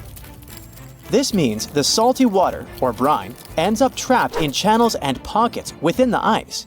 When it sees the light of day for the first time, a brinacle resembles a pipe of ice reaching down from the underside of a layer of sea ice. At first, a brinacle is very fragile and its walls are thin. But the continuous flow of colder brine supports the growth of the brinacle. It also prevents it from melting. Otherwise, this process would be inevitable, caused by the brinicle's contact with less cold surrounding water. As the ice accumulates and the walls become thicker, the brinacle becomes more stable. Over time, The brine trapped inside gets squeezed out through tiny cracks, dripping down in this cold, heavy plume. Once that cold brine starts flowing downward, it begins freezing the seawater around it into a sheath of ice. That's why, instead of melting as it hits the water below, it forms this icy casing that protects it, helping it grow longer and stronger. The Brinacle keeps moving forward inch by inch, and this crazy downward spiral is almost unstoppable. And when it touches down on the seafloor, that's when the trouble begins for anything living nearby. Imagine being one of those creatures on the seafloor, maybe a sea star or an unsuspecting urchin just trying to make it through the day. And all of a sudden, you see this icy tentacle nearing you. It isn't just some cold water coming down. It's basically a net of ice moving down and spreading out. There's no escape, no way to predict it's coming, and no chance for survival. It's a slow-motion natural disaster in action. When a Brinacle reaches the seafloor, it continues to accumulate ice while the surrounding water freezes over. The brine keeps traveling across the seafloor in a downslope direction. Once it reaches the lowest possible point, it stops and pools. But don't let the danger distract you from how beautiful Brinacles are. Well, in their own creepy way. They look like something you'd see in a dream. Elegant, twisting ice tubes reaching down, perfectly symmetrical, and totally random. Filming a Brinacle is no easy task because they're delicate when they first form. Just the motion from a nearby current or a sudden change in temperature can snap them off, ending the show before it really starts. So, scientists who managed to capture Brinacles on film in 2011 actually got incredibly lucky. It was the first time the world got to see this icy finger descending and freezing everything it touched, and it changed our understanding of polar ecosystems. Brinacles can reach quite impressive sizes. Sometimes they can stretch for several feet. Their size depends on the conditions of the water and ice above. The slower the water movement and the colder the temperature, the bigger and stronger a Brinacle can grow. But if the water's too deep or if there's too much movement in the current, the Brinacle is likely to break apart. It needs just the right balance to survive long enough to touch down and freeze over the ocean floor. For creatures living on the seafloor, Brinacles are like invisible booby traps, only instead of avoiding a net, they're avoiding an expanding ice cage. Starfish and sea urchins might not have big brains, but they have a basic survival instinct to crawl away from danger. Sadly, with Brinacles, they're usually caught completely off guard. One second they're minding their own business, the next, an icy sheet is closing in around them, trapping them where they are and freezing them almost instantly. It's hard not to feel sympathy for these creatures, right? You watch footage of a Brinacle in action and you see a starfish just stopping. One moment it's moving slowly along the sand, and then it's frozen in place, totally helpless. It's like watching a train wreck in slow-mo. Luckily, Brinacles present danger only to smaller marine life forms like sea urchins and starfish. Bigger animals like seals or whales, or humans who happen to go diving in the ocean at the frigid poles, Brinacles are totally harmless. At the same time, for scientists, this tough natural phenomenon offers a fascinating insight into how life adapts, or fails to adapt for that matter, in extreme environments. And it gets even better. A Brinacle might just be the perfect setup for life to begin. Researchers are now looking at these super salty ice tubes as not just fatal traps, but potentially as sources of life. This theory isn't just science fiction, it's rooted in actual research. Here's how it goes. The brine channels in sea ice are full of tiny, confined spaces. Those are exactly the kind of places where chemicals can get trapped, concentrated, and start interacting in interesting ways. It's like setting up a mini-lab where the building blocks of life can come together and create something new. Scientists think this process of salt rejection in sea ice could have actually helped the first bits of life appear. Some researchers even think that this process might be happening right now on icy moons like Europa, Ganymede, or Enceladus, where there might have been frozen seas beneath thick ice layers. Just imagine it. brinicles forming in other worlds of our solar system, laying down the foundations for extraterrestrial life. And all thanks to the same icy process that creates these fingers of death here on Earth. One way scientists describe brinicles is by comparing them to chemical gardens. Have you ever done one of those experiments where you mix metal salts into a solution and watch them produce plant-like structures? Well, you can observe a similar chemical process when a brinicle is in action. In the cold, saline-rich brine of a brinicle, certain reactions could kick off to create amino acids or other building blocks of life. It's wild to think that something so dangerous could have also helped shape our world, or could be creating other forms of life elsewhere. In both cases, whether on Earth or another planet, these icy chemical reactions might be the first step toward the formation of simple life forms. It's a kind of alchemy, where ice and salt water mix to create something more than the sum of their parts. This is one reason why scientists are so eager to study brinicles. Each one could hold a tiny clue about how life begins, survives, or fails under extreme conditions. Something as mesmerizing and weird, but at the same time simple as brinicles, hints at bigger questions. How did life start on Earth? What are the conditions needed for life to survive in extreme environments? Could icy structures like these exist in other parts of our solar system or beyond, creating similar conditions that might one day give rise to alien life? As much as they look like a silent threat reaching out from the ice, brinicles are also reminders of how beautifully complex and interconnected our world is. They may seem like simple fingers of ice, but they hold secrets that touch on everything from ecology to chemistry to the origins of life itself. So next time you hear about the ocean, remember that deep below in the darkest, coldest waters, something incredible and a little bit terrifying is happening right at this moment. Ah, Phoenix. This sizzling gem in the Sonoran Desert isn't just another American city. It's more like a giant oven where you can throw a party, as long as you don't forget the ice. Seriously, if you find yourself here in the summer, brace yourself for some serious heat. We're talking about temperatures that regularly pass 100 degrees. And in 2024, Phoenix hit 110 degrees 55 times during the summer, tying the record set just the year before. Now, I get it if you're not a fan of hot weather. But apparently, a lot of people love living in a sauna.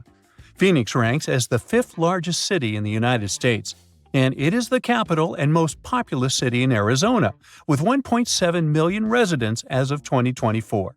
And if we're talking about the metropolitan area, also known as the Valley of the Sun, the population is almost 5 million. Yet, good luck finding someone actually born here. Out of every 4 Phoenix residents, 3 were born somewhere else. Believe it or not, Phoenix wasn't always this bustling, crowded place. It became one. A few decades ago, it was just a sleepy little dot on the map. Back in the 1940s, the population was around 65,000. It wasn't even close to cracking the top 100 list of the largest U.S. cities. Now, at that time, Phoenix was mostly an agricultural hub, and its economy revolved around what they called the 5 C's: cotton, citrus, cattle, climate, and copper. But things really started to change in the 1950s thanks to one life-changing invention. Drumroll please? The air conditioner. Actually, it was the portable version that came out in 1945, created by an American inventor named Robert Sherman. Phoenix residents owe a lot to Robert for making life bearable during scorching summers. Before AC, people in Phoenix would literally move their beds outside and build sleeping porches. They'd protect that kind of outdoorsy space with light curtains or some kind of net to keep the dust and bugs out. Fun. Anyway, the point is that the air conditioner played a big part in making Phoenix an easier place to live. Since the 1940s, this city in Arizona has transformed from a dusty little town into a sprawling urban jungle, and it's still one of the top 10 fastest-growing metro areas in the U.S. The best part is, it looks like that won't change anytime soon, since this 519-square-mile metropolis is surrounded by rolling desert, with plenty of room to keep growing as far as the eye can see. So, who's dropping everything to move to Phoenix? Well, Californians are the city's biggest fans.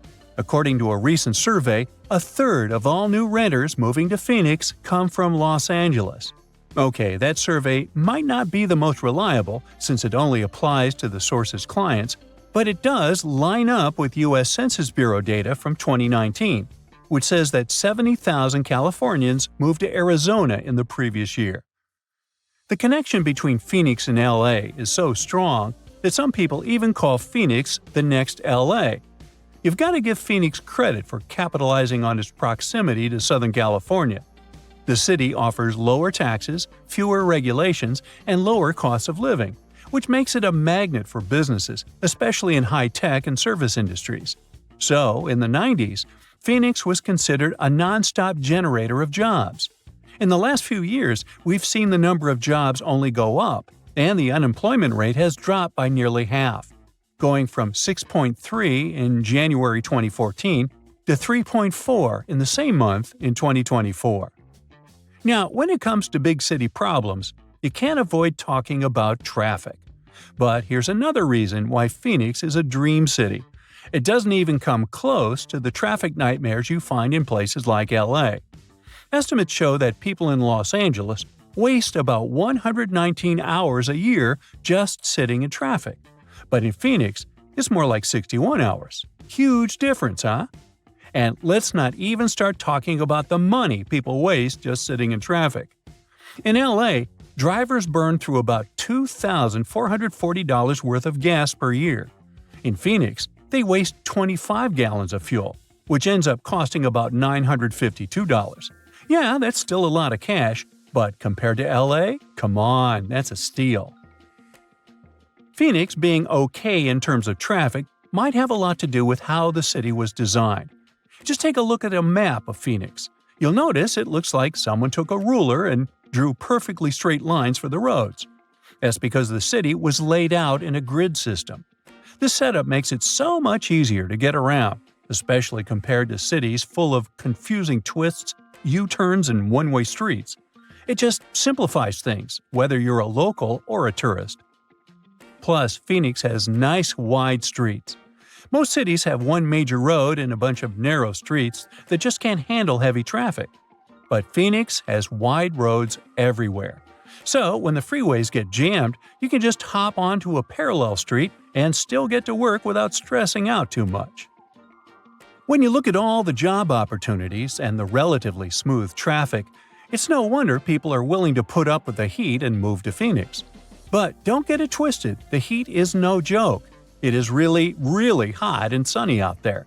We're talking about 300 days of sunshine on average, or about 85% daylight hours per year. But once again, Phoenix has made the best of it. And all that constant sunshine has turned Phoenix into one of the top solar energy cities in the country. Now, you may be wondering, a city in the middle of the desert with barely any rain, do they actually have enough water? Well, they do. Phoenix has its water situation pretty well sorted out, thanks to multiple sources. I mean, they don't rely on rain alone, which is a good thing because, desert life. Most of their water comes from way up north and east of the valley, where snow melts off the mountains and flows into giant reservoirs, storing it up for those dry years. But most of Phoenix's water comes from the Salt River Project, which brings water through canals and pipelines from the Salt and Verde rivers. Then there is the Central Arizona Project, which transports water all the way from the Colorado River. They even get a bit of water from underground wells. And Phoenix doesn't want to waste a drop, so they're smart about recycling, reusing treated water to keep parks green, and even recharging their groundwater. Since Phoenix is all about sunny skies nearly every day of the year, it's normal that people can get a little moody when it actually rains. But here's the thing. Phoenix always gets a surprise up its sleeve, even when it comes to bad weather. When it rains in the deserts, locals get treated to this unique earthy smell. It's thanks to the creosote bush, a desert plant that releases an amazing fragrance when the rain hits it. People describe it as the smell of rain, and honestly, it's one of those fresh, clean scents that makes you forget you're in the desert for a second. And if you've never stopped to think about why Phoenix is called Phoenix, well, it's based on that famous legend of the bird that rises from the ashes. Now, after knowing all the special things about this city and its unique ability to turn challenges into advantages, we can say the name couldn't have been better chosen.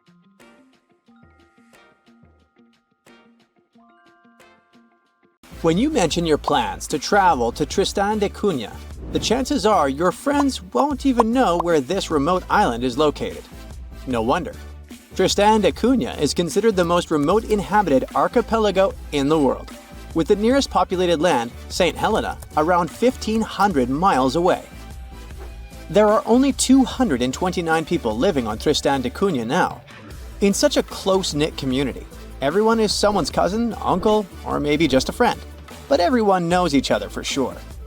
There are as few as 10 last names on the island, representing just 10 families. Getting there is quite an adventure. There are no airports on the island, which means your journey will be primarily by sea. Typically, it requires a days-long voyage from South Africa. Only 3 ships regularly service the island, with fewer than a dozen trips each year. Some cruise lines may include it in their itineraries, but travel arrangements must be made well in advance, due to limited berths available on the ship from Cape Town. And you'll also need landing permission. While Tristan doesn't have traditional hotels, there are several guest houses, and you might also have the chance to stay with a local family. They will provide you with a place to sleep, 3 meals a day, and laundry services. 88% of what you pay goes directly to the island family, and only 12% is tax. By the way, the accommodation is surprisingly affordable. It was around £65 for a full board in 2024. Yep, they do use sterling, being a part of overseas British territory. But there's also this local currency called St. Helena Pound, used at parity with sterlings. By the way, it's only been around 80 years since the island started using actual money. In 1942, the naval station began paying cash wages, and it helped Tristan Islanders to move from a barter economy to a cash-based system, and allowed them the novelty of making their first cash purchases. Just a heads up, pack everything you might need before you go, as you definitely won't come across Walmart there. I mean, don't get me wrong, there's a supermarket and all, but it's just not the way you're used to, with endless shelves displaying endless oversized mayo jars. Tristan's Island Store, often referred to as the supermarket, lacks plate glass windows and flashy advertisements, and let's be honest, it looks like an abandoned barn from the outside. Still, it plays a crucial role in providing essential goods to complement locally produced foods and woolens. If a resident wants to buy something, they must place orders months in advance for items that arrive with incoming ships. The store operates Monday through Friday. Today, the islanders continue to cultivate their own crops and raise livestock. The supermarket has become a vital source for other essentials like flour, sugar, and a variety of groceries including frozen bread and products typical of the UK or South African supermarkets. And even though the island's economy relies heavily on fishing, especially rock lobsters, islanders are largely self-sufficient. Let's move to another destination that's super hard to reach, but this time it's a level up in difficulty. I'm talking about the notorious Hypoxia City, the place with the smallest amount of oxygen on the planet. Sure thing, it's a nickname. The real name is La Rinconada. This place is located in Peru. Getting there means climbing over 16,000 feet up into the mountains. And what did you expect from the highest city on Earth? Despite its hard-to-reach location, it houses way more people than Tristan da Cunha, between 30,000 and 50,000.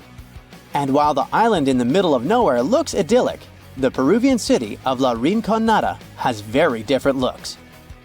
The urban layout features predominantly low-rise residences, where essential services are limited. La Rinconada is without a reliable supply of running water and lacks a sewage system. The community does not have a waste collection service, which forces residents to either burn or bury their garbage.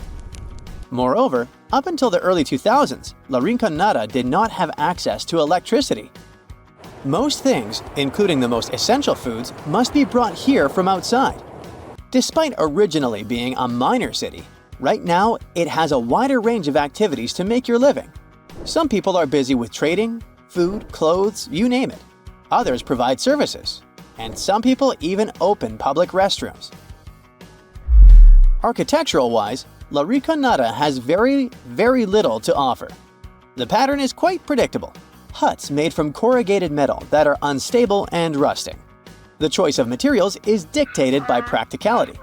These metal sheets are the lightest and easiest for miners to transport to the glacier. Unfortunately, the homes lack proper insulation, leaving residents shivering in the cold even though they have access to wool from local sheep, which is an excellent insulator.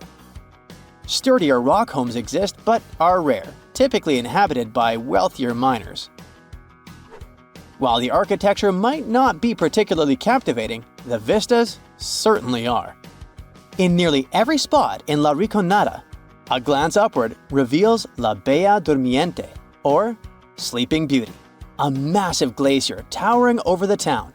Getting to La Rinconada is very hard. First, you'll need to fly into Alejandro Velasco Astete International Airport in Cusco, Peru. Once you're in Cusco, you can catch a train or a bus to Puno, which is right by Lake Titicaca. Here's where it gets a bit tricky.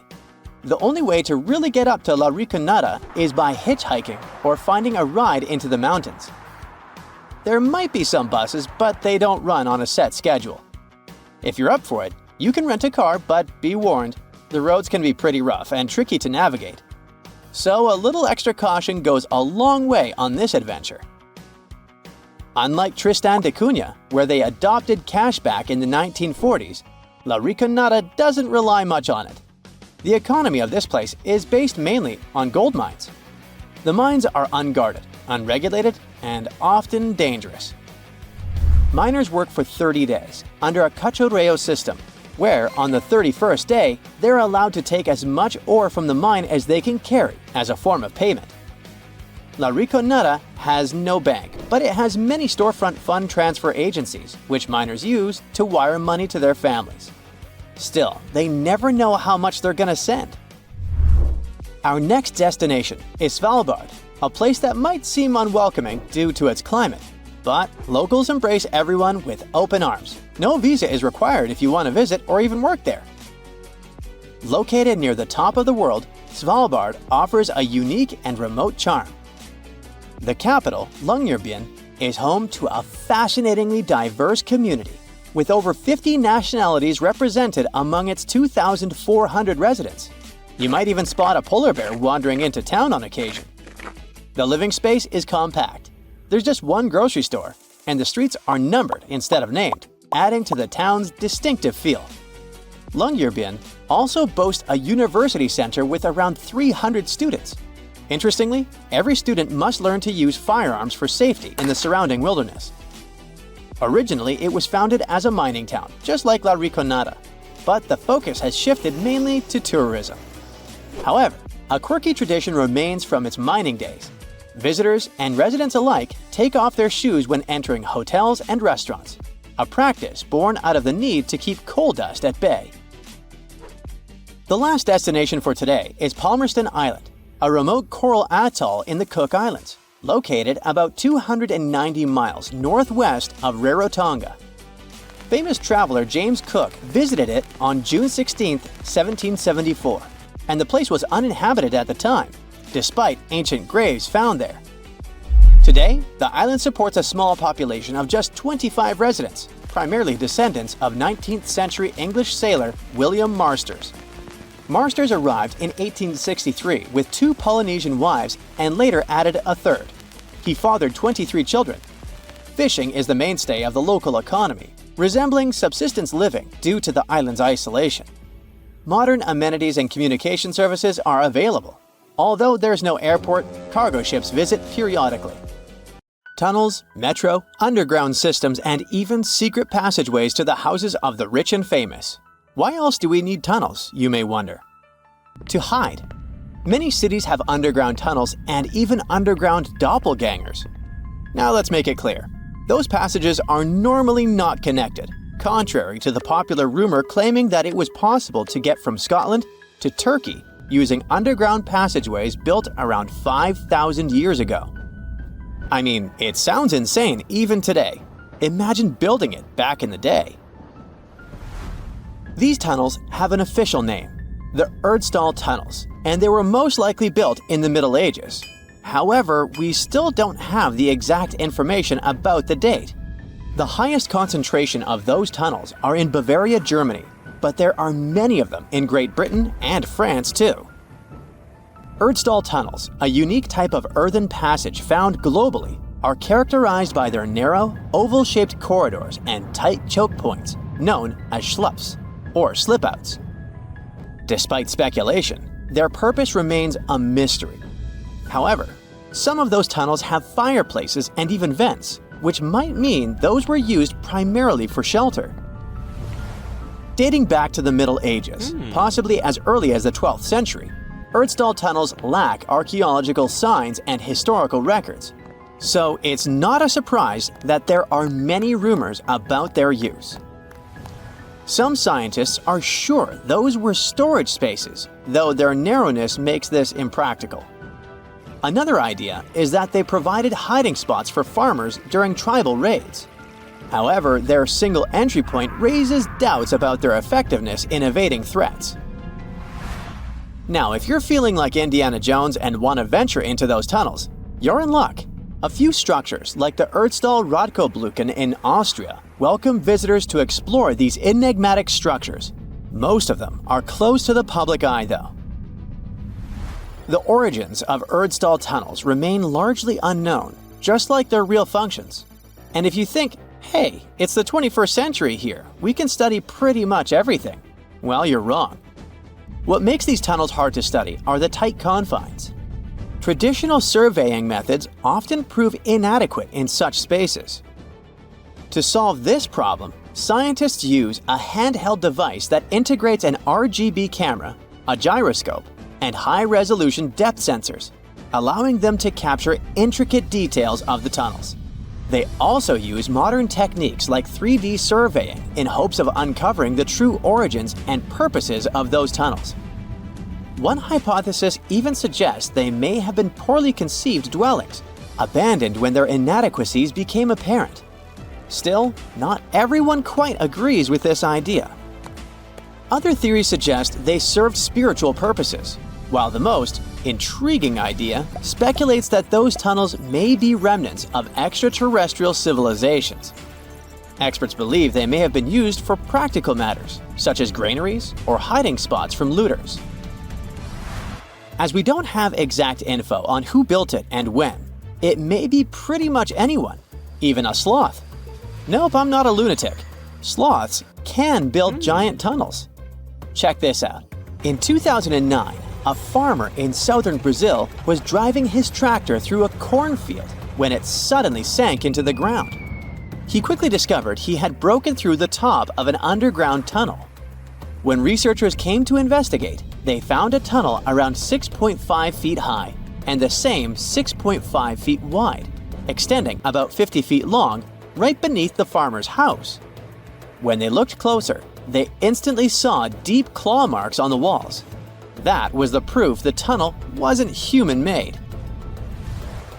So that thing the farmer uncovered was a megafauna paleoburrow, a prehistoric tunnel dug by ancient creatures like giant ground sloths or giant armadillos from over 10,000 years ago.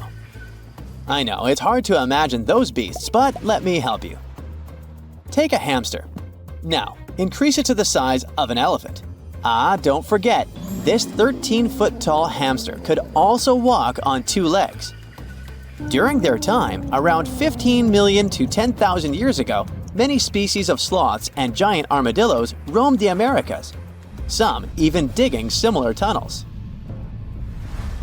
Today, many of these tunnels are filled with sediment, though some remain clear, similar to the one the farmer discovered. This 2009 find sparked significant interest, leading to the discovery of over 1,500 paleoburrows across southern Brazil, making it the area with the highest concentration of such sites worldwide. But no one knows exactly why there are so many of them in southern Brazil. While some paleo burrows exist throughout South America, none have been found in North America, which is weird since those huge sloths roamed the entire continent. The exact purpose of these large tunnels remains a mystery, but scientists believe they may have served as nursing spaces, temperature regulation, or hibernation areas. Tunnels likely developed over centuries as successive generations of sloths and armadillos expanded them. Now, let's take a look at fugus. No, not the Japanese fatal delicacy, and no, not a town in New Guinea. To see them, we gotta travel to the UK. So fugus are underground structures too, but they don't look exactly like tunnels. They are dry stone structures. They look as if a cave had been decorated with stones from the inside. There are only around 15 of them found so far, and most of them are located in Cornwall. According to the estimates, those tunnels were built about 2,400 years ago, and they're still in pristine condition, which is truly fascinating. I mean, back in the day, people had no cool machinery whatsoever, yet their structures still last. And if you dare to buy an apartment today, well, chances are you won't be too happy about the quality. Going back to our fugus, there's nothing extraordinary about their supposed purpose. They could be used for spiritual purposes, as a place to hide, or a food storage. The latest application, though, is a bit weird. I guess it's not a secret for anyone that England is famous for its excessive humidity. And if you want to store your food properly, you gotta avoid the humidity at all costs. Otherwise, say welcome to mold and fungi. But ancient people weren't dull-witted at all, or they wouldn't have survived, and you and I wouldn't be around now. So they might have adapted those fugus to store just some products, those that already had natural molds in them, assisting in the preservation of perishable food, like milk, butter, and cheese.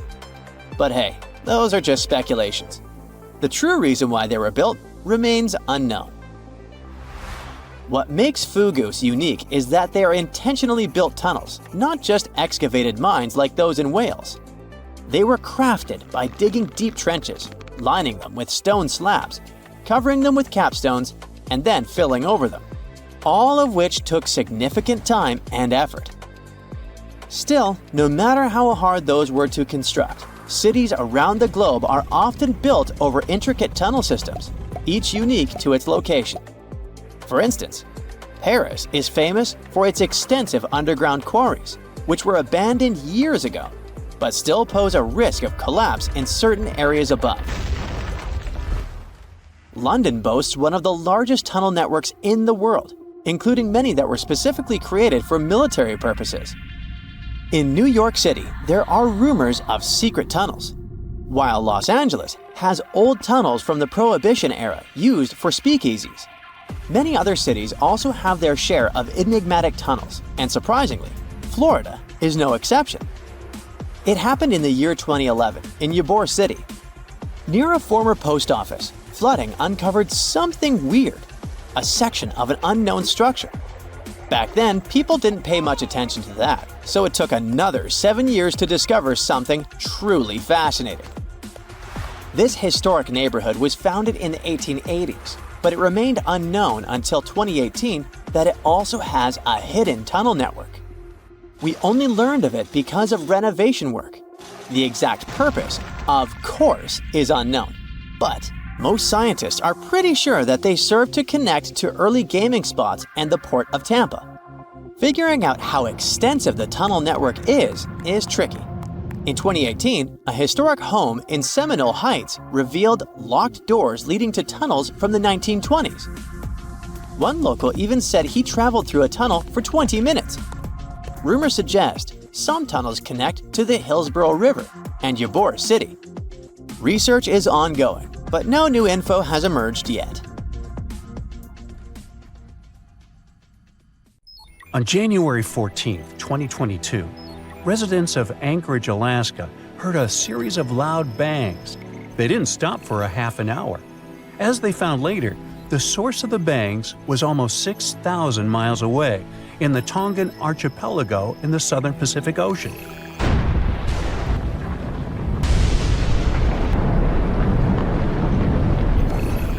The Hunga Tonga underwater volcano abruptly woke up from its sound sleep. It last erupted at the end of December 2021 after several years of inactivity.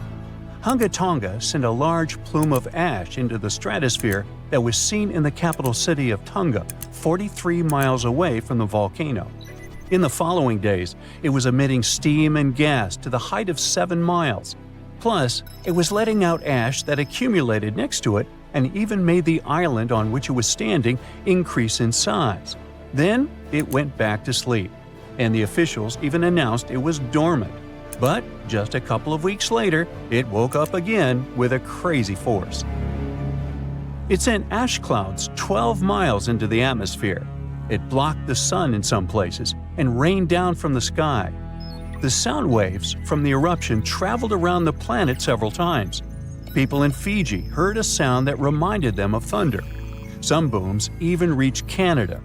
Shockwaves went around the Earth 4 times in Japan and Utah, and at least twice in Massachusetts. The eruption caused tens of thousands of lightning flashes. It also triggered a mega tsunami hundreds of feet high. It caused damage to buildings and infrastructure, such as underwater cables. The extreme waves traveled all the way to the California coast, and there was an unusually high tide along the Pacific coast of Canada. Scientists studied seismic data to understand what caused such a massive eruption. Their research models showed that there was a big blast, likely because gas got trapped in rocks, like how a pressure cooker works when it's overcooked. This blast released a huge amount of energy, as much as 5 of the biggest underground nuclear tests. It all happened under a shallow part of the sea, where gas-filled rock was trapped.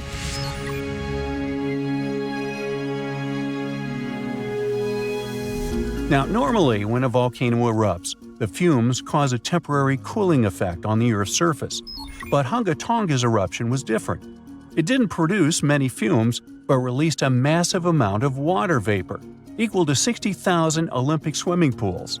The intense heat of the eruption turned vast amounts of seawater into steam, which then blasted high into the atmosphere.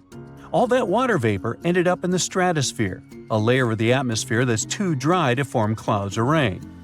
Scientists don't have any observations of volcanic eruptions like Hunga Tonga to predict its long-term effects on our weather patterns. This is because the only way to measure stratospheric water vapor is with special satellites, which have only been around since 1979, and there hasn't been an eruption similar to Hunga Tonga in that time. In fact, the Tonga eruption is the most well-recorded blast of its kind in recent history. Scientists had lots of tools to study it, like satellites that took pictures from space and sensors that listened to the vibrations and movements in the Earth.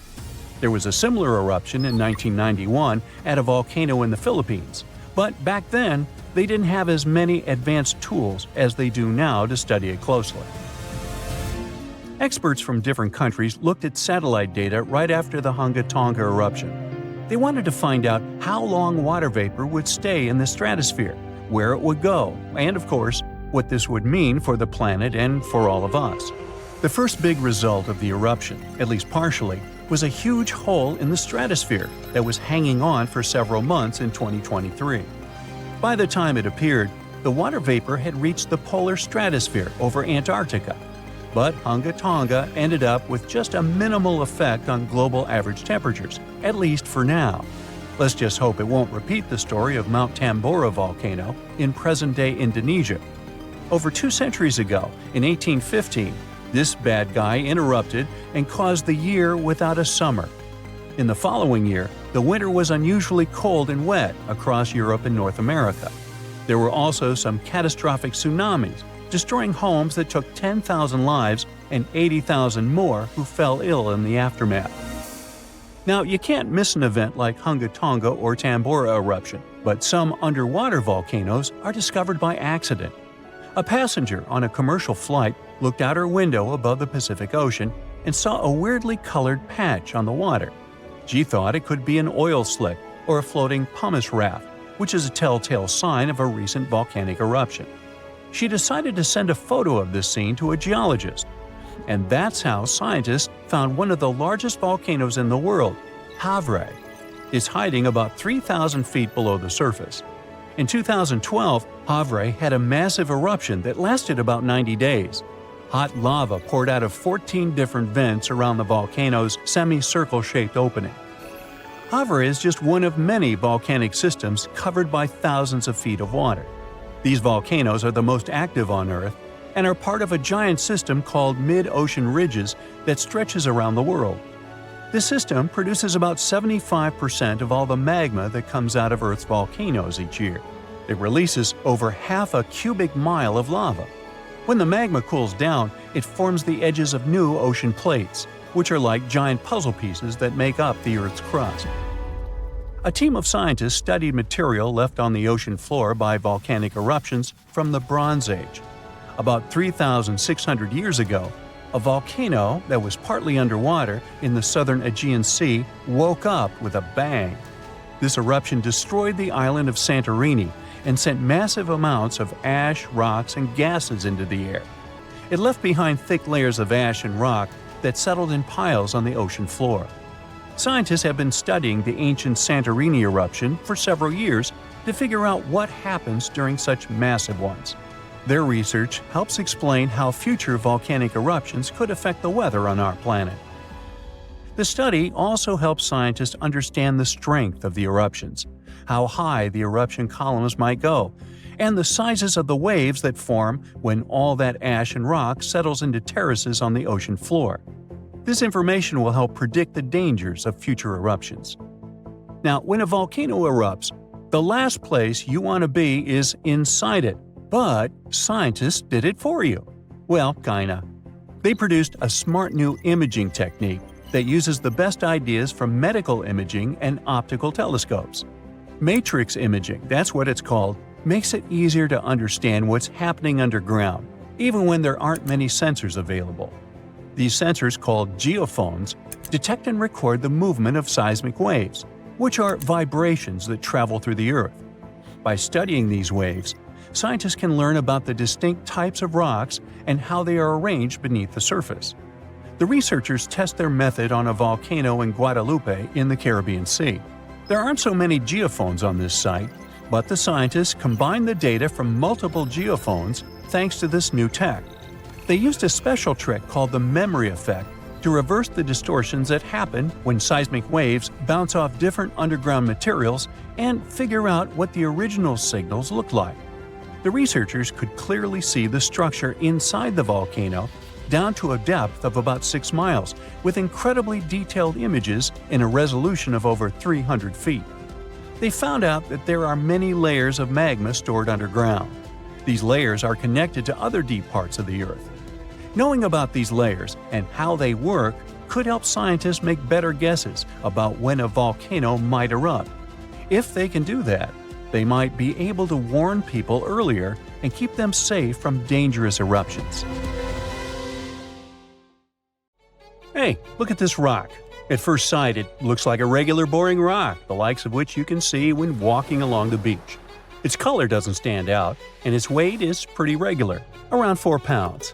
But everything changes when you learn that this rock was born on Mars, traveled all the way to Earth, and ended up in Antarctica. Ah, now the story sounds much more fascinating. So let's find out the details. Researcher Roberta Score, who worked on the ANSMET project, which stands for Antarctic Search for Meteorites, of the Denver Antarctic Program, found this meteorite in 1984. If you want to decipher the name of the space traveler, I can help you. It comes from the place where the scientists spotted it, the Allen Hills of Antarctica, hence ALH. And then we've got the year of the discovery and the number of the sample. If you think that Roberta picked up the rock and exclaimed something like, "Woohoo, I'm holding a chunk of Mars," I'll have to disappoint you. At the very beginning, it was totally unclear where the meteorite came from. And one thing confused researchers even more. The meteor was very different from other meteorite groups found on our planet. Okay, but then how did they finally figure out it was a visitor from Mars? All thanks to traces of gas similar to those that make up the atmosphere of the red planet. We learned about its composition thanks to the brave Viking lander that carried out the necessary analysis in situ in 1976. Anyway, back to our rocky discovery. It's actually very special, and not only because the rock arrived from far, far away. Among those several thousand meteorites found on Earth, just around 100 have likely come from Mars. And even so, our guy is different from them and seems to be part of a separate group. So let's go into the past and follow the life story of this cosmic traveler. It most likely formed around 4 billion years ago on its home red planet. One day, which wasn't very different from others, turned out to be life-changing for this peaceful rock. A meteorite impact catapulted into space, and it started its own journey as a small asteroid. At that time, it was way larger than at the moment of discovery on Earth. At one point, ALH got close to Earth and, who knows, probably decided to explore something. That's how, 13,000 years ago, it ended its space journey by colliding with our planet. At the moment, this Martian fragment is the oldest we've got. But at first, it wasn't all that popular. Only in 1996 did it become way more famous after a groundbreaking discovery. You see, some NASA researchers started wondering, well, the fragment is obviously very old. But then, could it have recorded any traces of life that could have been thriving on Mars at the time ALH formed on the red planet? And guess what? Those scientists turned out to be right. They detected traces of very fine magnetite particles. Those were completely similar in structure and chemical composition to the particles we have on Earth. They're called magnetofossils, and magnetotactic bacteria produce them. So it might mean that, at one point, there were some forms of life on Mars. In April 2020, scientists from the Japanese Space Agency made another discovery. They detected nitrogen, containing organic material of Martian origin, in our meteorite. So, who knows what new, astounding secrets further examination of the meteorite might reveal? At the moment, though, all you can do is travel to Antarctica and find more of them. The thing is, this place is great for meteorite hunting. Surprisingly, we have found nearly 50,000 meteorites in Antarctica, and hundreds of thousands are still waiting to be discovered. Each of these space rocks can tell us a story of the evolution of the solar system. For example, the very first lunar rock found on the icy deserted continent proved that chunks of space objects larger than asteroids can also end up on Earth. So, let's say you got inspired and decided to go meteorite hunting all the way to Antarctica. Well, get ready for some serious challenges. Despite their potential abundance, finding space rocks isn't as easy as it might seem. You'll have to visit remote areas, and there's still no guarantee that you'll be able to spot a meteorite. And that's actually a huge problem. Meteorites are vanishing from sight. Currently, scientists find about 1,000 meteorites in Antarctica each year. But, according to a new study, about 5,000 more get hidden out of sight every year. The culprit is warming temperatures. Worried scientists created a model that could help them figure out where those meteorites might surface. This model was quite complicated, taking into consideration snow cover, surface temperature, the speed at which ice flows, and even the steepness of the terrain. After that, they ran simulations under various warming scenarios. It turned out that meteorites indeed sank out of sight as temperatures rose. To say that the researchers were upset is obvious. They didn't expect that climate change would affect their work so much. Even though those areas are below freezing, people still managed to ruin a crucial archive of the solar system. But let's get back to your meteorite hunt. If you want your chances to find one to be higher, travel to the base of mountains or outcrops where ice, which usually flows to the lower ground, is forced to move upward. But make sure to take your windbreaker with you. In those places, powerful winds brush away snow, exposing bright, vivid blue ice. Instead of melting, this ancient ice can change directly into water vapor, and it helps expose meteorites that would otherwise remain hidden. You need to hurry though.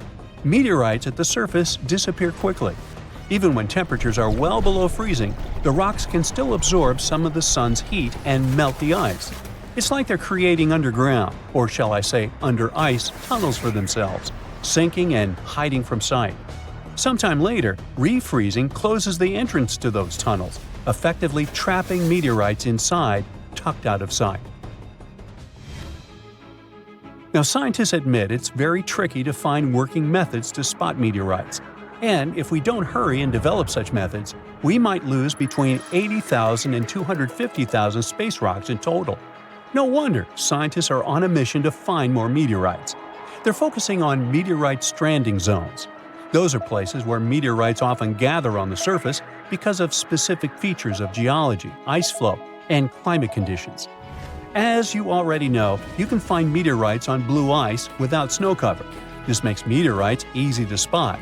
But finding such hotspots is often pure luck. Or you gotta sit day and night, scouring maps and satellite images in attempts to spot blue ice zones near research stations. Let me introduce Veronika Tolinov, a glaciologist, and her team. They've taken things to the next level by developing a smart Antarctic-wide map. To do it, they've used machine learning and satellite data from NASA, the Canadian Space Agency, and others. This map highlights areas where meteorites might be hiding based on past finds and all kinds of climate and ice data. Apparently, the best places to find meteorites are along the edges of the continent and near mountains with blue ice. Unfortunately, it's not just the blue ice that matters. The temperature and speed of the ice flow are also super important. For example, if the ice flows too quickly, meteorites get swept away before they can accumulate. So, if you want to find a meteorite, you have to wait for very precise conditions. The surface temperature has to stay below 16 degrees Fahrenheit almost all the time. Otherwise, meteorites sink. You can start with the Allen Hills region. Yup, that's where our ALH friend was discovered. This area is kind of a meteorite gold mine with more than 1,000 finds. But there are even more promising places, like the Fimbulheimen Mountains, and no one has searched there yet. You might be the first. In any case, with this new map, researchers developed a where-to-go index that ranks the best meteorite hunting spots, making future field trips much more targeted. And with plenty of blue ice regions still unexplored, there are tons of meteorites just waiting to be found. So, what are you waiting for? The concrete of gigantic construction is cracking, barely keeping thousands of tons of water under control. That's when a tiny quake shakes the ground. It becomes a game changer. The old dam gives up. An enormous amount of water dashes through the rapidly growing ruptures, pressing on the crumbling wall of stone. Another moment, and the huge dam disappears among powerful waterfalls rushing toward the village down in the valley. When a large dam hits 50 years old, it reaches its alert age. But it's basically a warning that maintaining the dam is going to get much harder, and the risk factor starts going up. A recent study by the UN Institute for Water, Environment and Health discovered that the UK and Japan have the most dams in this alert age category. No wonder. In both countries, the average dam is over 100 years old. If you, like me, are wondering why so many dams are getting old at the same time, the answer is pretty simple. Back in the middle of the 20th century, there was a massive dam building boom. In the late 1950s through the 1970s, countries built over 1,100 dams every year. But after 1990, the construction frenzy slowed down. No more than 500 new dams appeared every year, and since 2000, this number has dropped even more, to below 300. But the huge problem is that many of the dams built during that mid-century boom are all aging at the same time, and a lot of countries are facing infrastructure problems at the moment. Because what happens when these dams get too old? If they're not maintained, they're likely to start to fail, and that's a real disaster, both for water supplies and safety. It's like a ginormous water-based game of Jenga. And like in the real thing, we need to make sure those pieces don't fall. A disaster like the one we're talking about happened to the Bancha Dam built in 1952. This structure collapsed in 1975 after catastrophic rains from Typhoon Nina, leading to the loss of up to 240,000 lives. One of the reasons was the dam's poor design. It wasn't built to withstand extreme conditions. So, when the region faced unprecedented downpours, the dam overflowed and collapsed. I bet you're now super eager to know whether that dam near your home is going to fail. Well, if you find it on our list of the world's most dangerous dams, maybe it's time to relocate. The Hoover Dam is one of the highest dams in the USA, standing on the Colorado River at the border between Nevada and Arizona. Towering at over 726 feet, it's a stunning sight, as well as a powerhouse of energy. Its base is as thick as 2 soccer fields are long, and each spillway can handle the volume of water that flows over Niagara Falls. But experts warn that if the gigantic Hoover Dam breaks down, it'll most likely lead to catastrophic consequences, putting millions of lives at risk. The problem is, the dam is getting old. Plus, it's located in a seismically active area. The Almendra Dam is the highest dam in Spain. It was constructed between 1963 and 1970, and its main purpose is to control the flow of the river Tormes. This dam is no joke. Just a small manipulation could unleash a wave of destruction, so it's actually a serious concern for those living downstream. The Jinping Dam, often referred to as the Jinping First Cascade, is the tallest dam in the world. Its height is 1,001 feet. You'll find it in China. It was constructed to regulate the flow of the Yelong River. This structure carries immense responsibility, producing between 16 and 18 billion kilowatt hours annually. The average U.S. household consumes about 11,000 kilowatt hours per year. It means that the energy produced by the Jinping hydropower station is enough to supply around 1.6 million households. The Kariba Dam is a colossal structure built on the Zambezi River between Zambia and Zimbabwe. Multiple authorities carry out its maintenance, but according to reports, if repairs are not conducted as soon as possible, the dam could lead to terrible destruction in the surrounding regions. It's crucial to keep an eye on this giant. The Mosul Dam is one of the most dangerous dams in the world. It's constructed of loose mud instead of concrete. This design mishap has led to ongoing erosion. The mud gets washed away by the river slowly and steadily. People work around the clock to repair and maintain the dam, but it's still a crucial site of concern. The Idukki Dam, located in Kerala, India, is a magnificent double curvature arch dam standing on the Periyar River. It's one of the highest arch dams in Asia, and it holds a huge volume of water. If a problem occurs at this dam, the consequences will be tragic for large areas. Such a disaster is likely to wipe out countless lives. So, the upkeep of the dam is crucial for everyone's safety.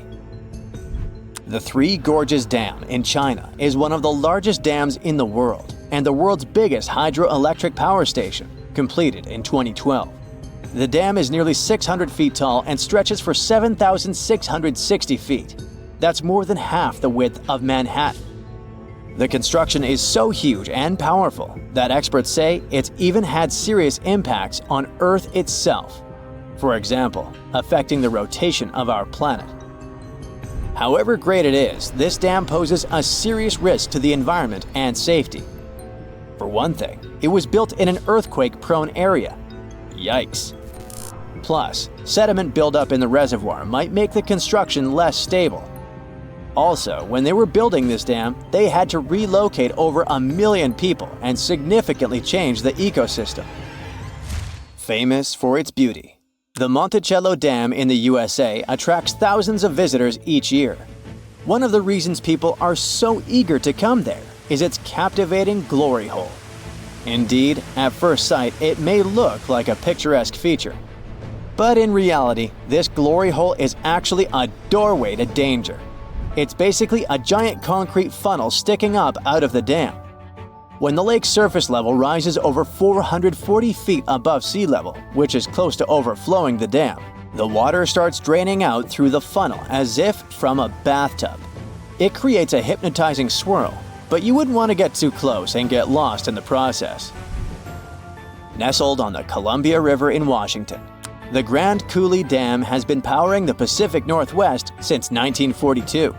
It contains nearly 12 million cubic yards of concrete, which is enough to build a sidewalk 4 feet wide and 4 inches thick and wrap it twice around the equator. But this magnificent structure has some worries too. It's an aging structure, and at over 80 years old, it needs lots of TLC. It's located in a seismically active zone, which brings its stability into question. The Kurobe Dam in Japan is a stunning 610 feet tall. It was finished in 1963, so the structure is already pretty old. Japan's earthquakes makes this dam a bit nervous too. And last but not least, the area is prone to heavy rainfall. Intense rain might put extra pressure on the structure. On the Indus River, the Tarbela Dam is the largest earth-filled dam in the world. It was completed in 1976. Its issues include sediment buildup, which reduces its storage capacity. Plus, climate change has altered water flow, threatening the stability of the dam. The main reason we build dams is for irrigation. They help get water to our crops, and a whopping 40% of the food we eat around the globe depends on these big water-holding structures. Next on the list is hydropower. Dams are like giant batteries, turning flowing water into electricity. Then we have water supply, flood control, and even such fun activities as boating and fishing. But since dams are getting older, something needs to be done to protect people living close to them. The US is leading the way in something called dam removal, having taken down more than 1,200 dams in the last 30 years. Old dams are not only risky, but also expensive to maintain, so taking them down is often the smartest and cheapest move. Thousands of years ago, a huge meteor weighing 2 million tons crashed into Earth at a speed of around 56,000 miles per hour. Sounds like a big deal, and it was. It actually created Lonar Lake in Maharashtra. When you see it from above, it might look like any other lake, but the sand there is magnetic, and it makes compasses go haywire. First off, it's a soda lake. Nah, it's not filled with Coke. It's just another name for an alkaline lake. The pH levels there vary from 9 to 12, whereas humans enjoy ranges from 6.5 to 8.5. So it's not really advisable to bathe there, not to mention to drink such water. There's a little round dip about 2,300 feet away from the main lake, which folks think was made by a piece of the main meteor. Near this lake, there is a Hanuman temple that has an idol carved from rock, and it's said to have some pretty strong magnetic vibes. Also, local farmers are draining water from Ambar Lake. Sometimes people refer to this lake as Chota Lonar, which means Little Lonar. This nearly perfect oval is one of only 2 natural craters in the world made entirely from basalt, a dark, finely textured volcanic rock. The water there is 7 times saltier than ocean water, and sometimes the lake can turn pink due to particular bacteria. Whenever you open up a tap to fill a glass of water, water goes from top to bottom because gravity, duh. It's hard to imagine it acting the other way around, but turns out there are many waterfalls that can defy gravity and go in the opposite direction. That's called a reverse waterfall, and it happens when super strong winds whip through a waterfall, pushing the water back up. It's especially common for those windy fall and winter months. You usually need winds of at least 46 miles per hour to see this cool trick in action. It's actually not as rare as one may think, and you can find these wild reverse waterfalls all over the globe, from Australia to India, Japan, the UK, and the US. In Australia, in areas like Sydney, the Central Coast, and Royal National Park, winds around 43 miles per hour have been known to turn waterfalls upside down. Yep, it's all about the wind going this fast. Please put aside all those weird myths about Australia being in the southern hemisphere, like the one about the water in the toilet flushing in the opposite direction. This is nothing but an urban myth. In India, near Mumbai, and in places like Sandan Valley and Amboli Hills, waterfalls get blown upward during the monsoon. And if you're ever in the Faroe Islands, you can witness this unique phenomenon happen regularly due to the region's geography and fierce winds from the North Atlantic. Magnetic Hill in Ladakh, India, is a fascinating spot sitting at about 14,000 feet high, right along the Srinagar-Leh Highway, just 16 miles from Leh City. It's known for a quirky gravitational trick where parked cars mysteriously roll uphill when left in neutral, defying logic and catching the attention of visitors from all over. Locals have their own myths, viewing it as a path between heaven and earth. You'll want to stop by between June and September when the weather is just right and the optical illusion effect is at its peak, typically from 8 a.m. to 5 p.m. In Brazil, there's this street called Rua do Amendoim that seems to defy the laws of physics, leaving many puzzled as they walk or drive down it. Locals affectionately call it Peanut Street, and there's never a shortage of parking spots. That's mainly because if a car is parked without the emergency brake, it starts to roll uphill all on its own, picking up speed as it goes. People have all sorts of wild theories about why this happens. Some say the hill is haunted, while others think there's a huge iron ore deposit beneath it pulling cars up like a magnet. But believe it or not, the truth is that this strange occurrence is just an optical illusion. The street looks steep, but it actually has a slight dip. So, while it seems like cars are rolling uphill, they're really just going downhill. Still, that hasn't stopped folks from filming countless videos of this quirky sight.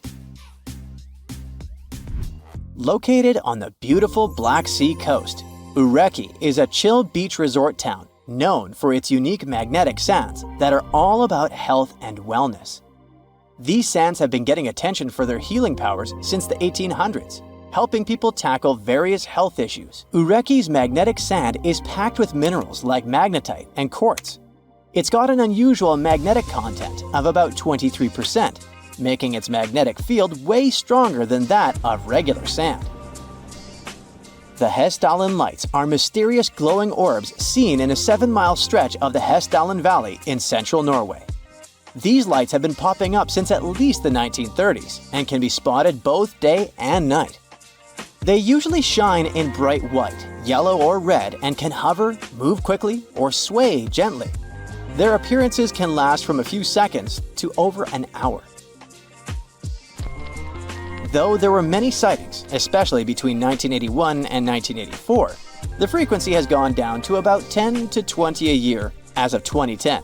Various groups, like Project Hessdalen, have tried investigating these lights since 1983. Using methods ranging from field studies to scientific research. As for what these lights actually are, no one really knows for sure. Some sightings have been explained away as things like car headlights or astronomical objects. One theory suggests they might come from a chemical reaction involving airborne dust from local mines. Another idea is that they could be clusters of particles interacting in a specific way due to the area's geology. Some researchers have even proposed that the lights might be a result of piezoelectricity due to certain rock types in the valley. Other theories include complex interactions between electromagnetic waves and dust, which could explain the light's unique shapes and colors. Saharan dust, which once even made its way to parts of the UK and left a red layer on cars, is full of naturally magnetic materials. On September 7, 2023, some folks noticed their cars were covered in reddish flecks because of the dust blown from the Sahara. A video making the rounds on Facebook showed someone using a magnet to lift the dust off their car. One commenter even got pretty heated, saying, "If you want to know what fell down last night, just grab a magnet and check this out," insisting it was metal, not sand. Naturally, this sparked chatter about how the dust's magnetic properties could be linked to chemtrails. But guess what? Experts are clear that magnetism is actually normal for Saharan dust. According to Professor Barbara Marr from the Center for Environmental Magnetism and Paleomagnetism at Lancaster University, the dust carries a mix of particles from the African ground and some air pollution as it heads to Europe and the UK. The red color is due to hematite, a weakly magnetic mineral. Sure, the dust can pick up some human-made magnetic particles along the way, but scientists say those are usually way less abundant than the naturally occurring ones. The whole chemtrails idea, which suggests planes are intentionally spraying harmful substances, is based on conspiracy theories that have been thoroughly debunked. In short, the presence of magnetic particles in Saharan dust, like that of hematite giving its reddish tint, doesn't back up the chemtrail theory at all. Not having the internet in 2024 seems sorta abnormal, right? When we talk about internet access, it primarily comes down to wired connections, mobile networks, and satellites. Fiber optic cables connect most of the world, except Antarctica, and many small islands. Mobile networks are also widespread. Even in remote areas like the Sahara, you might find patchy access. For people in rural spots, satellite internet is often the best bet, even if it's slower. Still, there are a few truly isolated spots left. Deep caves like Georgia's Kerbera Cave are internet-free due to their depth. And under the ocean, signals struggle to get through, making internet access poor or non-existent. 1,000 years ago, near modern-day St. Louis, Missouri, there was a vibrant, bustling city called Cahokia. It was a Native American city, the largest and most influential one in Mississippian culture. At its peak, around 1050 BCE, Cahokia was home to as many as 30,000 people, making it larger than Paris at the time.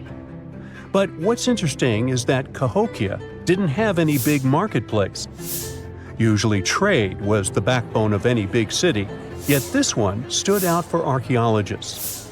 That's because Cahokia wasn't about commerce. It was about culture, community, and parties. The people who lived there threw massive parties that would last for days. The city's grandest feature was its 50-acre plaza, surrounded by amazing earthen pyramids. This massive space could hold over 10,000 people. Imagine them all gathering there for festivities, dancing, drinking coffees and teas, feasting on deer, and betting on sports. The events were super lively. Cahokians would wear awesome costumes, style their hair in interesting ways, and decorate their bodies with tattoos. Athletes were playing a game called Chunky, where they hurled spears at a rolling stone disc, competing to get as close as possible. The roar of the crowd filled the air, and performers showed off their skills.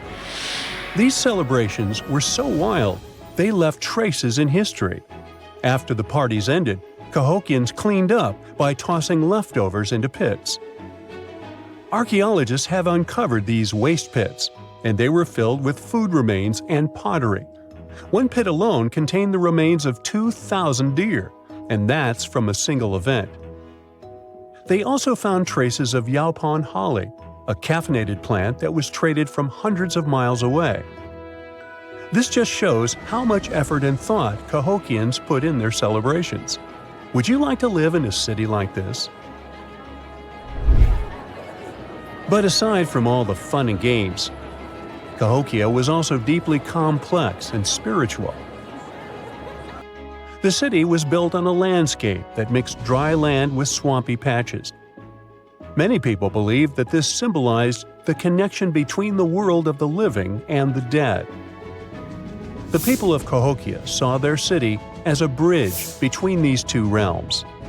They built earthen mounds, both for ceremonies and rituals, and as construction support. These mounds rose from the swampy areas. Meanwhile, people settled in the drier spots. Elevated pathways connected these neighborhoods, creating a physical link between life and death. Isn't it sad that some ancient metropolises that rival modern cities in scale just disappeared? Cahokia's story came to a quiet end around 1350 CE, when the city was abandoned, all due to changes in environments and weather, floods, and other problems. But the influence of Cahokia was so big, it spread to distant places. Some of their traditions, like Chunky and Yaupon tea, have survived in native communities to this day. Today, Cahokia is a UNESCO World Heritage Site, and it's not the only megacity we lost. About 5,000 years ago, People in the Indus Valley built some of the world's first cities. Mohenjo-Daro was an ancient city in what is now Pakistan. The city was built around 2500 BCE, and back then it was a thriving hub of the Indus civilization. Sure, it was much smaller than modern cities, but it was quite huge at the time, around 40,000 inhabitants. It looks like the locals were crazily strict and disciplined people. The city's planning and organization were incredible. It was laid out in a grid pattern. Streets and important buildings aligned along the north-south axis, probably to match the movement of the sun and moon. They also built one of the most advanced systems for water and waste management of their time. The city had about 700 wells. Nearly every house had its own. Most homes also had private bathrooms with drainages and even underground sewers. This shows how skilled these people were at staying clean. And with all this discipline, it looks like there were no kings, queens, or even a central government. They could still have some authority, like local elites or elected officials, just not a classic strict monarchy or religion. Instead, people there cared about simplicity and order. They basically managed themselves, having standardized ways of doing things, from the way tools and potteries were made to how they traded. Which is why, unlike many other cities, Mohenjo-Daro didn't have grand palaces, temples, or monuments. Instead, they had public areas known as citadels. People gathered at citadels for rituals, meetings, and storage of grain. And it seems like this way of life worked perfectly. Scientists found some seals and weights, which means the economy was well regulated. Archaeologists found some intricate artifacts like ivory, lapis lazuli, carnelian beads, and gold jewelry. Another famous find is the small bronze statue known as the Dancing Girl, which was discovered in 1926. Mohenjo-Daro wasn't poor at all. And they also pulled off some awesome buildings. Staying clean was clearly way more important to them than displays of wealth or power. So they created the Great Bath, one of the most famous structures in the city. It's a large, watertight pool built with baked bricks, perched on a mound of earth, being almost a religious place, the closest thing they had to a temple. Meanwhile, the city itself was built on a series of mounds.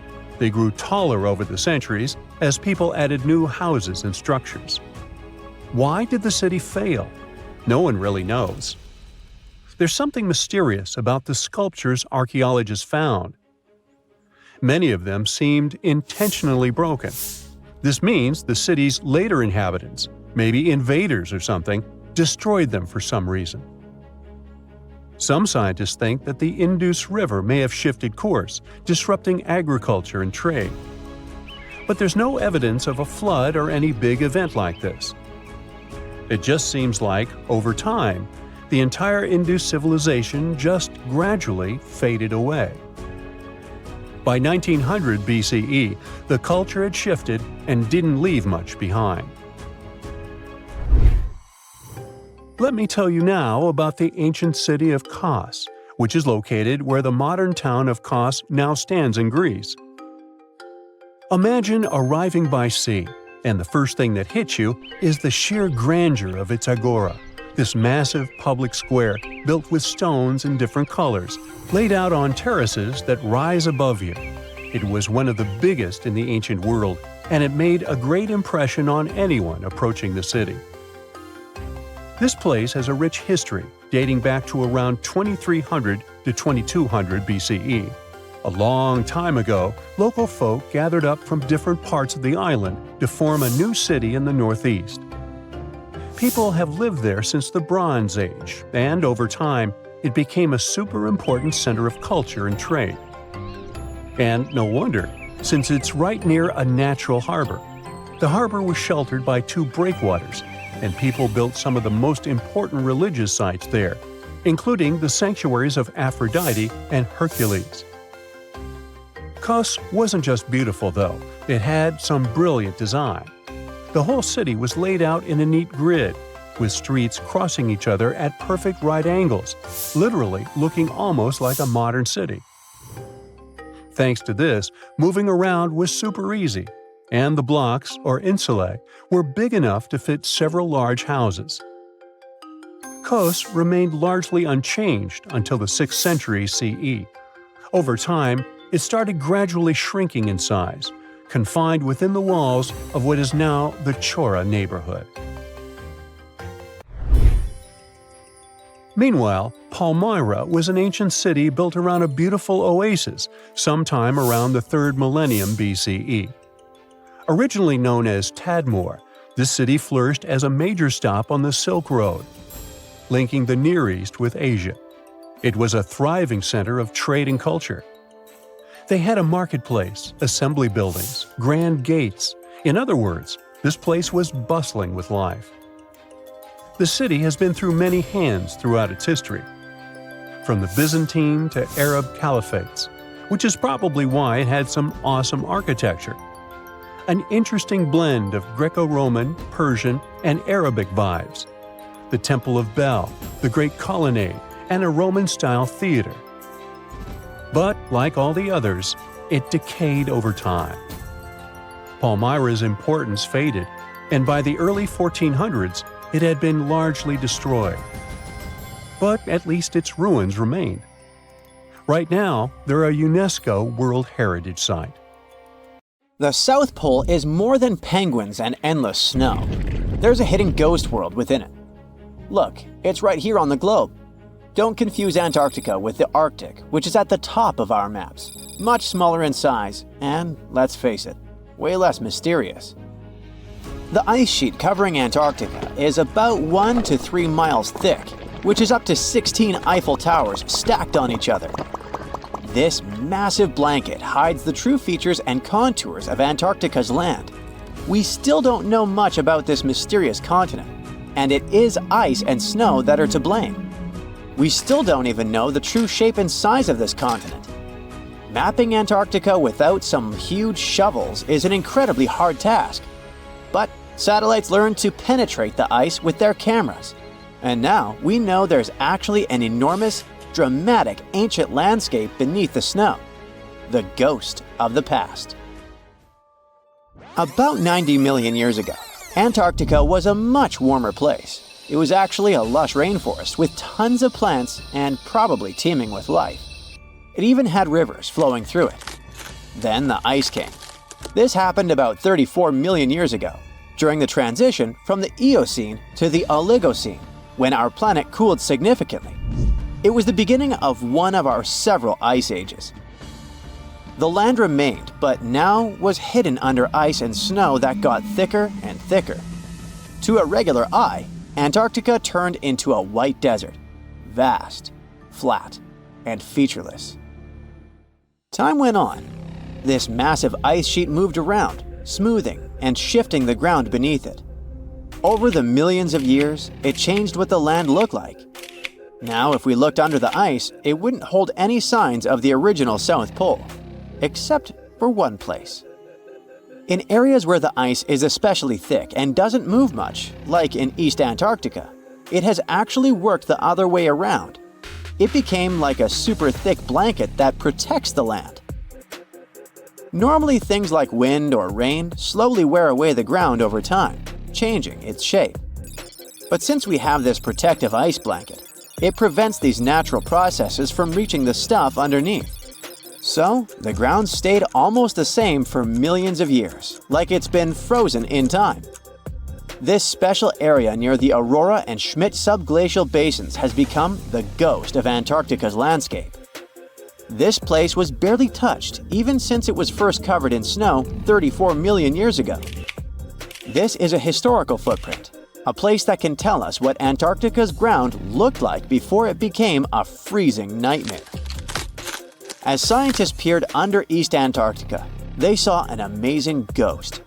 The traces of the rivers that were flowing there millions of years ago, various valleys, and some weird little islands, as well as 3 big chunks of land shaped like the letter U. Hey, what's that all about? You see, the continents on our planet are moving constantly, sliding along the red-hot lava mantle like cereal on milk. Over history, they came together and broke apart several times. Hundreds of millions of years ago, several continents were a part of one enormous Gondwana. Antarctica was one of them. It used to be one huge landmass. But when Gondwana broke apart, the poor continent got stretched by tectonic forces. Parts of land were pulled away from each other. Whoosh! And they got torn apart. And that's how we got these big chunks or blocks of land under thick layers of ice. In any case, scientists now want to explore this ghost a bit more. But to study it deeply, they need to actually drill down through the ice, like using a straw to get to the bottom of a thick shake. This will help them pick up some rocks and dirt from way below to learn more about the Earth's history and climate. Antarctica is the 5th largest continent in the world, approximately bigger than the entirety of Europe or Australia, competing with the entire South America in size. Aside from East Antarctica, we discussed there are several more regions: Antarctica Peninsula, South Pole, West Antarctica, and the Ross Sea. The continent is basically a frozen sandbox, and all its hidden, mysterious landscape is actually less explored than Mars's terrain. We only know for sure that without ice, it wouldn't just be flat and empty, but an entire world full of big mountains, huge canyons, and even fiery volcanoes. Some of these volcanoes are so huge that they peak above the layers of snow. In West Antarctica alone, there are at least 138 volcanoes, though only about 8 or 9 are active today. One of the craziest ones is Mount Erebus, the southernmost volcano and the tallest one on the continent, about 12,500 feet high. And deep beneath the ice sheet, this guy hosts incredible, beautiful subvolcanic caves. The temperatures there are warm enough for t-shirts. The Antarctic Peninsula, or Lesser Antarctica, looks like a bunch of mountainous islands deeply underground. It has newer volcanic rocks that are part of the Pacific Ring of Fire, which is like a giant circle of volcanoes and earthquake zones around the Pacific Ocean. The Greater Antarctica is a huge part, almost as big as Australia. It consists of East Antarctica and the South Pole. Beneath the ice, it's a place of rocks that have been around for a very, very long time, including the special zone we mentioned. You probably know that Antarctica is nearly devoid of humans. No wonder, with a mean temperature of about minus 46 degrees Fahrenheit. But even though this place is horrifyingly cold and deserted, life still clings on. You guessed it, in the underworld. In 2017, scientists found DNA traces of algae, moss, and even possibly unknown small animals in the deep caves. That means that even in such crazy conditions, there are still unique ecosystems thriving in little isolated warm pockets beneath the snow. There was another incredible find beneath Antarctica's Ross Ice Shelf, a lively ecosystem vibing within an underground river. Scientists have long suspected that Antarctica's underworld should have some freshwater lakes and rivers. One day, a satellite spotted a groove there. They decided to explore it and used a hot water drill to melt their way through the ice. As they reached the underworld, they dropped a camera into one of those hidden fresh rivers. And at first, they thought they'd find just some rocks or something. But instead, they stumbled upon hundreds of amphipods, tiny shrimp-like creatures. Little ones instantly swarmed around the lens. Shrimps blocked the camera and scientists couldn't check out what they wanted to. Pretty funny, but at least that means that there really is an important ecosystem deep within Antarctica. Now, they're gonna explore it. And all this is just the beginning of the mysterious underworld. Antarctica's snow also hides the deepest canyon on Earth under the Denman Glacier. Well, Mariana Trench is still the deepest point on Earth, but it's a part of the oceanic crust, geologically speaking. Also, in 1958, explorers found a huge mountain range under the ice, as big and tall as the famous Alps Mountains. The range stretched for about 745 miles with peaks as high as 1.7 miles. And all this magnificence is buried under tons of ice. Who knows what else we might find there? Antarctica holds about 60% of our entire planet's freshwater, which means it would be pretty bad if it melted. For example, there's this Doomsday Glacier, officially known as Thwaites Glacier. It's a huge ice formation, about the size of Florida, and it's melting right now. Every year, the sea levels rise by 4% because of it. If this guy melts away completely, the sea levels all around the world will increase by 2 feet, which might not sound like a lot, but it would be catastrophic for coastal areas. Luckily, researchers have found that even if its ice shelf were to collapse in the next 50 years, the glacier itself wouldn't retreat as quickly as they feared. It's still losing ice rapidly, but it would be quite a slow process. The lookout shouts, "Iceberg right ahead!" The Titanic strikes the ice. Water starts flooding in. Third-class passengers are locked up. There aren't enough lifeboats for everyone. Panic sets in. Violins are playing. The ship sinks. Well, we all know the story of the movie Titanic like the back of our hand by now. But what if I told you that Hollywood lied to us? To tell the real story of what happened that freezing night in 1912, we need to rewind a bit. The lookout shouts, "Iceberg right ahead!" Yep, that part was true. Just before 11:40 at night, Frederick Fleet noticed something darker than the sea directly ahead. As the ship got closer, he realized it was an iceberg. The engines were quickly reversed and the ship turned sharply. Instead of hitting it head-on, Titanic scraped along the side of the berg, sprinkling ice on the forward deck. If you remember, in the movie, Jack and Rose are having a romantic moment when they feel the ship shudder after hitting the iceberg. Everything shakes as if they were in the middle of a light earthquake. Some real-life passengers reported feeling something similar after the impact, but according to Titanic survivor Frank Prentice, it wasn't exactly like that. He said there was no impact as such, and it all felt more like slamming on your car brakes. The ship stopped, and that was that. Some people even slept right through the collision, confirming that there wasn't such an abrupt impact. Mr. Prentice, curious about what had happened, left his cabin and went out to the deck. When he got there, all he could see was a little ice on the surface, not the towering iceberg that Jack and Rose saw. But as we all know by now, the real damage happened below the waterline, where the iceberg had a jagged spur that slashed a 300-foot gash in Titanic's hull. Once the crew realized how severe the damage was, they immediately began sending distress calls to nearby ships, asking for help.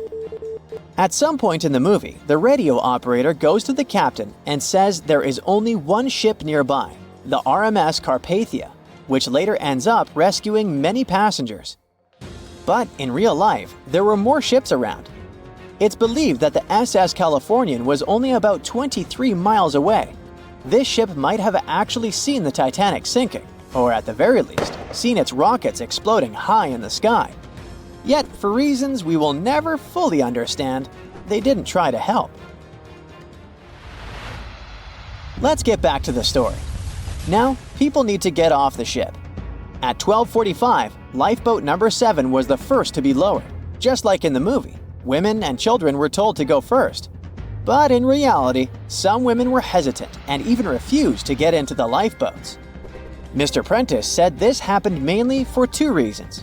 First, these lifeboats were high and passengers were terrified of the 70-foot drop from the deck to the ocean below. And second, most women didn't believe the Titanic would actually sink. It was called unsinkable after all.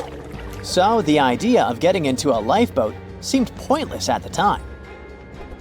This mindset probably explains why Eloise Smith, a first-class passenger, recalled that there was no panic or chaos at first. Other survivors backed this up, saying that no women or kids were crying. But one thing that was indeed concerning, at least for the crew, was the possibility that the lifeboats might buckle under too much weight.